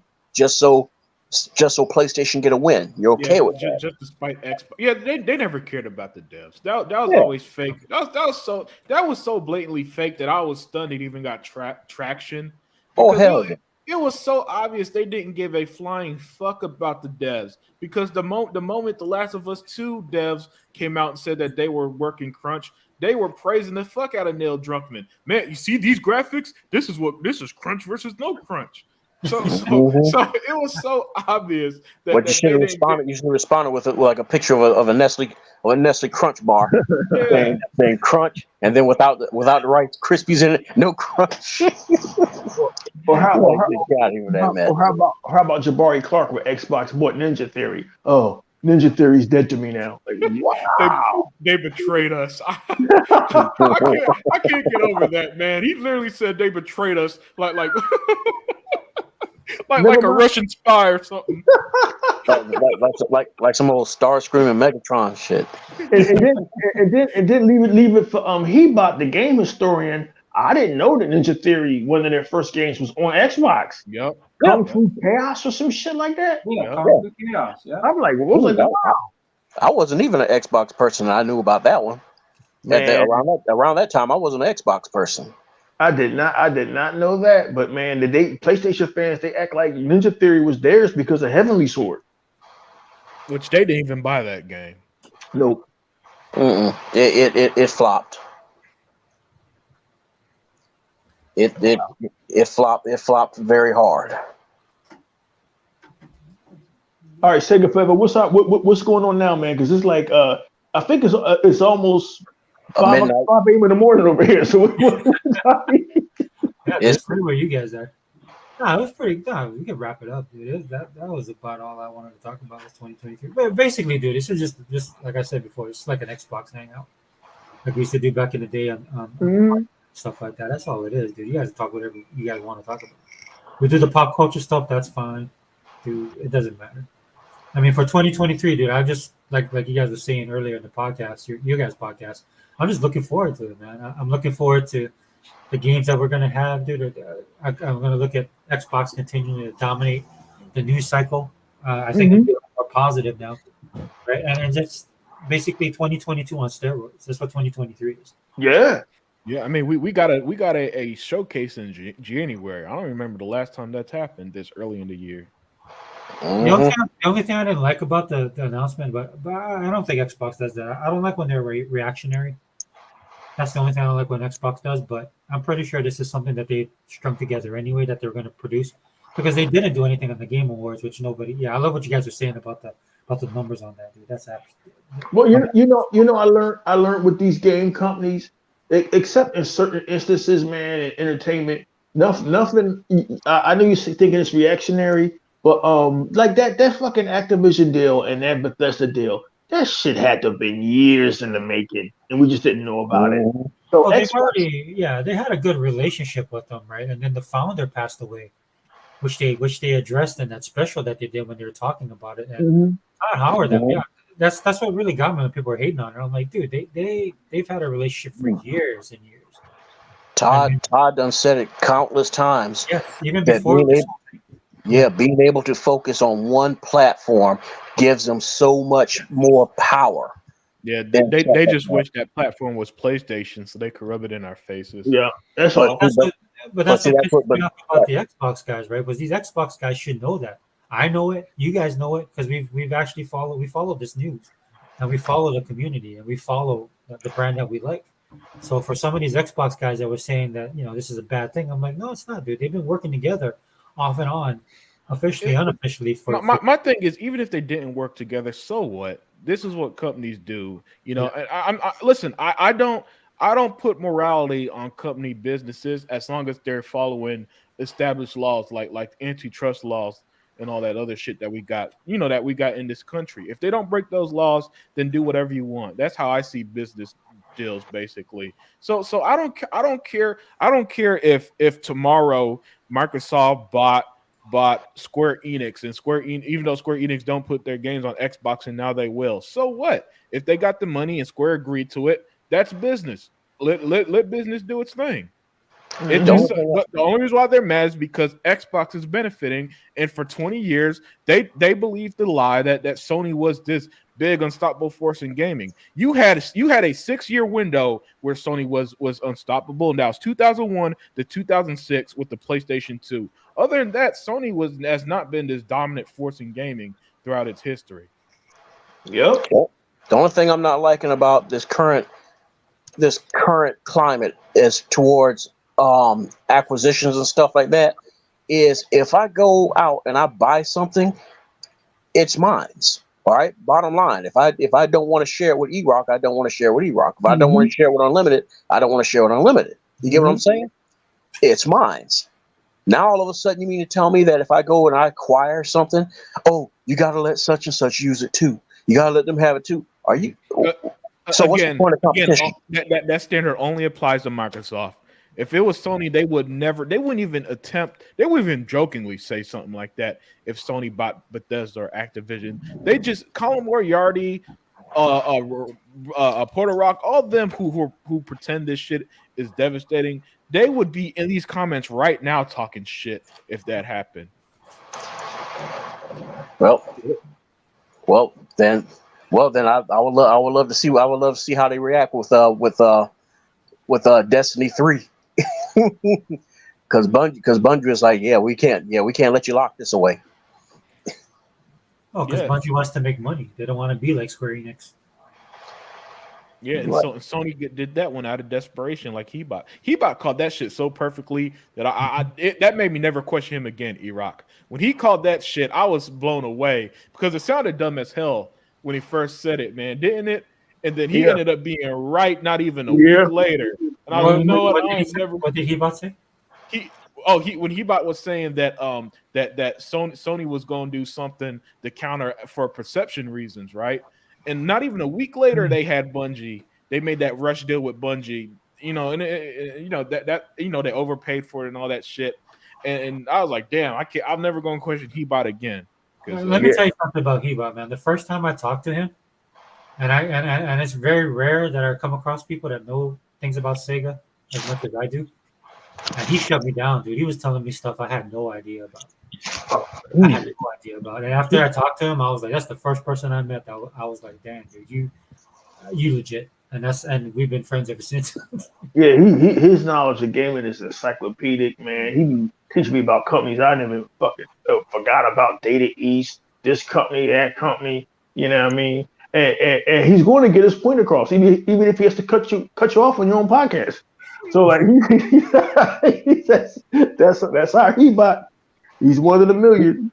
No, he's one of the good people to exchange information with, because there's stuff I told him he didn't know and filled in some blanks, and vice versa for me. Oh yeah. Yeah, I mean he's a good dude, man. So it's nothing but love with Hebot. Oh yeah. That's what we do, man. We rib each other, man. But yeah, Hebot, he's one of the million, man.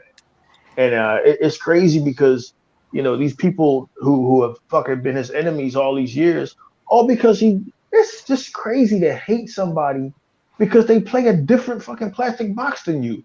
And at some point you recognize that it's lunacy, but they never do over there. I think the thing that hurt him the most, though, I'm just being honest, but is when people on our own side, right, and it's out of jealousy.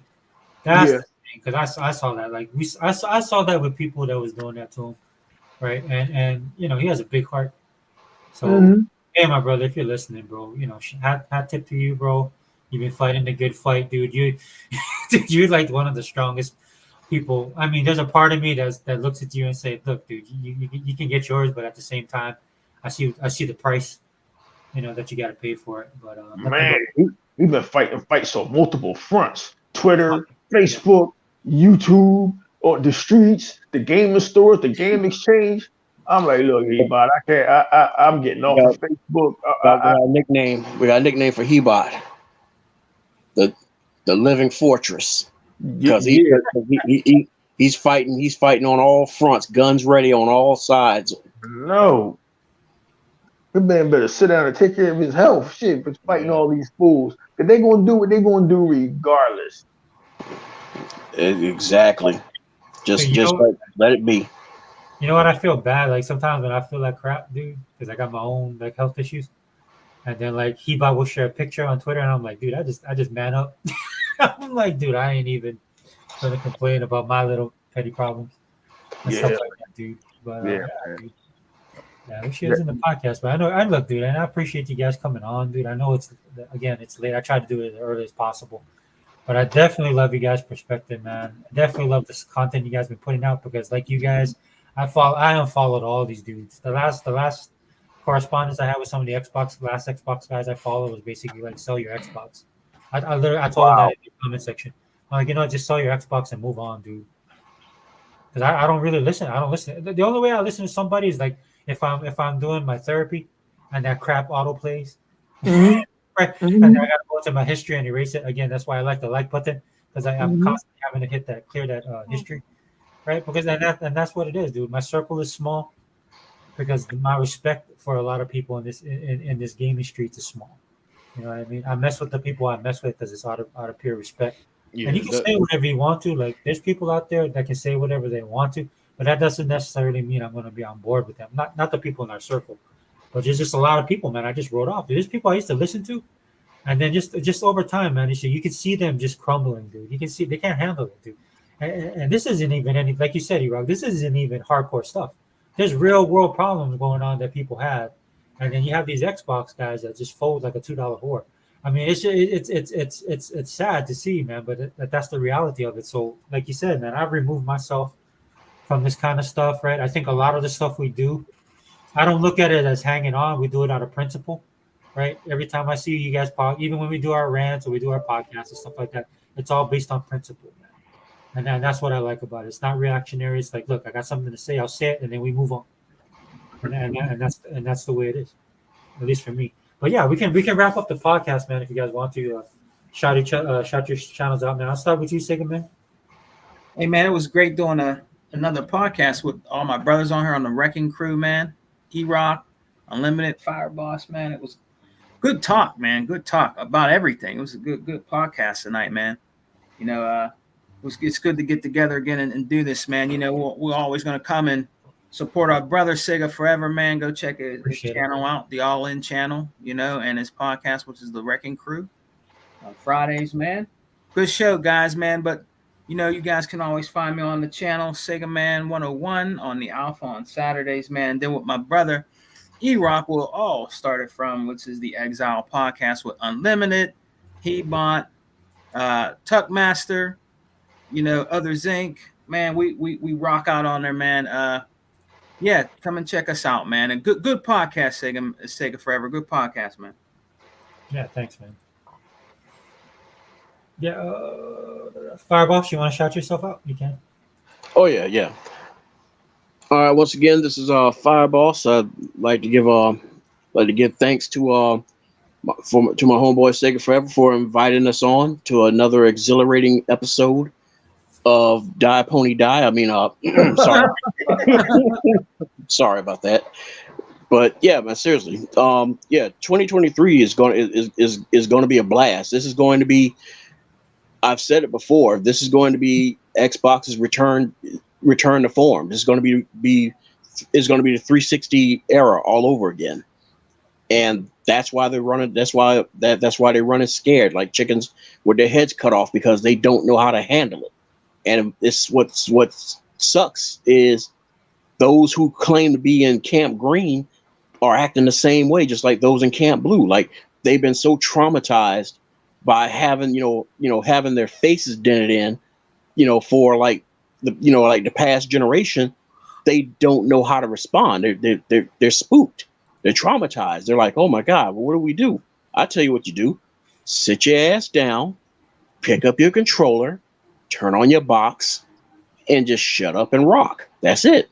Yeah. Just enjoy your gaming. As I always keep telling people, man, because you're not going to change these jokers. You're not going to change them. They're going to find anything and everything they can to just hate, because that's all they know. You're not going to change it.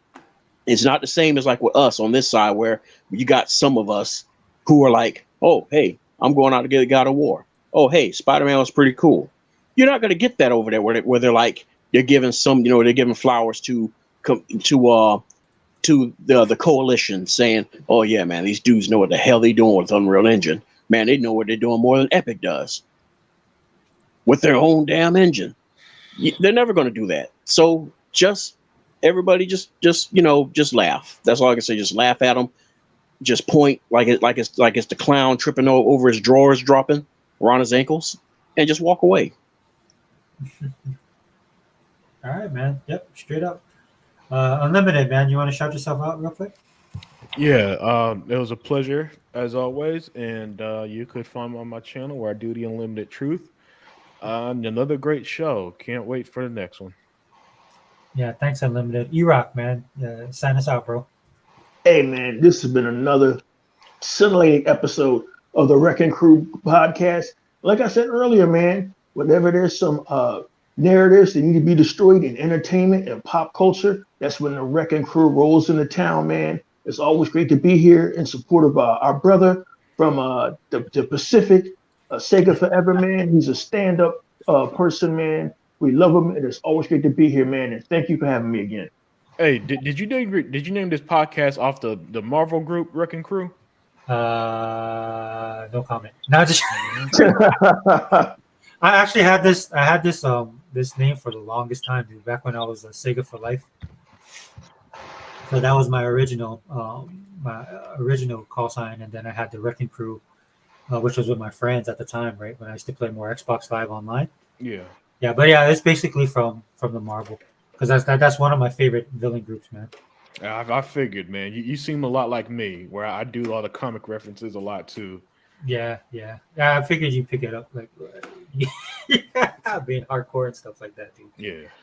But hey, just really quickly, man, before we go, man, let's shout out Gogol Pole, man. He's been rocking with us the whole time, bro. Hey, Gogol, thanks, man. Look, I told him, man, if you want to come on board, just let me know, man. Definitely welcome. We could get 10 people in this podcast if I wanted to. Oh yeah. Yeah, They updated it. Right. And so I wanted to do that because I wanted to get just give an opportunity for everybody who wanted to come in. But I do appreciate all you guys being here, man. I really love the commentary. It was awesome. You know, the Wrecking Crew / sexist / racist stuff. And look, dude, the way I am, dude, I'm like you, Unlimited, man. I'm a free speech absolutist. Even if it's stuff that I don't agree with, I don't care. Yeah. Just speak the truth. The only thing I care about is if you're faking it, right? Mm-hmm. And then, and I know the guys in this crew, like if you faking it, dude, you guys will call people out on it. And that's why I don't have any qualms about people saying what they want to say, dude. And I know, like the way I present myself and stuff like that. If you guys come to this podcast, dude, you guys just be yourself. I don't care how you talk. I don't care what you say. I don't care whatever beliefs you have, whatever ideologically stuff you have and stuff like that. I know you guys. I've been following you guys for a while. Unlimited, man, we've been just following each other for just a little bit less than everybody else, man. But you know, I enjoy your content, man. I enjoy what you have to say. And the Fire Boss is especially, man. We've kind of been on and off for a while, but I mean, I'm glad to have you on the podcast. E-Rock, dude, man, the most entertaining dude. You should have like a bazillion followers. I'm just being honest, dude. I've been following you, like I said, for E-Rock. I've been following him since the 1UP days, when I used to follow his content. That's why I did this podcast too, because I appreciate the commentary that he brings as far as pop culture is concerned, right? You've been doing this for a long time, bro. And of course, Sega Man, dude, my brother from another mother. I like to use that term with him too. Dude, much respect to you, dude. And Thank you, man. Yeah, dude. I mean, look, the way everything is going with Xbox is going to be a great year. I'll be drinking those pony tears like the rest of you. Mm-hmm. As 2023 develops, man, I can't wait till the Activision deal seals, so that Microsoft can go buy Ubisoft. Dude, either I'm okay either way. Even if it don't go through, it's still going to be murder. Yeah, that's what we were saying earlier, right? Like, regardless of the Activision deal, and like I said, I think it's goes through. But the thing about it is Microsoft is doing this, like you guys were saying, they're doing it all on their own anyway. I mean, it was a great year for them, even though the media likes to say otherwise, and they're haters and detractors. Dude, you can't touch. I think you guys were talking about the overall. I don't know if it was Outer Zinc and stuff like that was saying about the subscription service within Xbox, not just for Game Pass, right, but also for like Roblox and all that kind of all the games that they have. Yep. Yeah. And I forgot who was telling that story about like they was at the GameStop and they saw. That was me. Yeah, was you, last time when I went to GameStop because I wanted to get the collector's edition for Assassin's Creed Mirage, and a kid paid $200 of his Christmas money on Roblox skins, and it blew me away, man. But that's the power those games have, and that game is exclusive on Xbox. My daughter is like she got back into Overwatch, and it dragged me along with it, and I bought the season pass, which basically is like you have to play this game like every day. I'm never gonna do that again, man, because I actually fell off on my other games that I was playing because I paid the money for it and I want to unlock the skins and playing with her and stuff like that, which is fun. Right, but yeah, dude, I don't. After experiencing that with my kids, the same thing with Bethesda, man. My daughter now is a Bethesda fan, right? And she has the classic traits of a Bethesda fan, right? Is they're hardcore Bethesda. They're so hardcore. It's like me liking Marvel, man. I love Marvel so much that I hate them, kind of deal. Right? So that's how she kind of is with Bethesda, dude. And Bethesda has that fan base. So when people are saying, "Oh, this stuff's gonna fail," I'm like, "No, dude. Bethesda." It has nothing to do with Xbox. Bethesda has a built-in fan base that is rabid, right? And so, again, I don't have any issues with whatever Microsoft is doing. That's why I don't sweat them, right? They do what they do. They know the stuff that they're doing. I'm glad that they're filling themselves out a little bit more. I see that they take the customer into consideration, but you see they're going their own way, right? Because they've realized as well that people are just full of crap. right? They've given, like you said earlier, man. We've been given everything, and people still complain. So at some point, you got to cut that line and forge your own path, which I like what they're doing. That's right. Because that's what you got to do, man. And why listen to this? I mean, dude, they're $1 trillion company. So, so why would you like listen to all these people that that are on the computer constantly and they don't make any money? So You got to hit him with the Ted DiBiase laugh. see, that's why I love these guys. And you're poor. Hey, Sega man, I want you to, as we sign off, I want you to enjoy your movie tonight, man. Enjoy Blackula versus Bigfoot, man. Tell me how it went, brother. Wait, what? Never mind. That's another movie for you to watch, Sega Forever, man. Go watch Brother from Another Planet, my brother. Check it out. Yeah, check that out. No, I love those movies, dude. I love those movies, man. I got a whole listing on Netflix of all the cheesy B stuff that people say is crap. And I'm like, yeah, I'm gonna watch that. Like, I'm gonna watch Interceptor. People telling me, it's not a good movie. I'm like, yeah, I know. I just want to watch it. Or we'll watch the man with two heads, with the brother and the white dude. Their heads is together, Is this on digital? Am I able to see this? Where can I see this I stuff? think you can see it on digital. You just gotta look it up on Tubin has all that shit. You just gotta punch it in. It'll come up. I'll look at it. No, it's just like my uncle, man. He came to me with that, the one my uncle that tells you about all the music. He came up to me one day when Napster and stuff was popular, right? He's like, hey boy, go download these songs, right? So I was gonna do it for him. Then I looked at his list, man. This is like seaside songs, dude, that he put down, dude. Like, he was like a music connoisseur. That he gave me stuff, and he's like, oh, you don't want to download it for Uncle? I was like, Uncle, this is like on 45s and stuff like that. Dude. They don't have these songs on digital unless somebody rips them, That's how them channels have everything, man. Like, what's that? Pootie Tang, all that shit. Oh, okay. I'll go check it out, dude. What is it called? Tubin, yeah. Tubin. Okay. Yeah. Okay. All right. Yeah. E-Rock dropped and stuff like that. So yeah, dude, we'll call it a night, man. So hey, if you guys are in there, man, thanks for stopping by. Really appreciate it. Xbox All In channel. We out.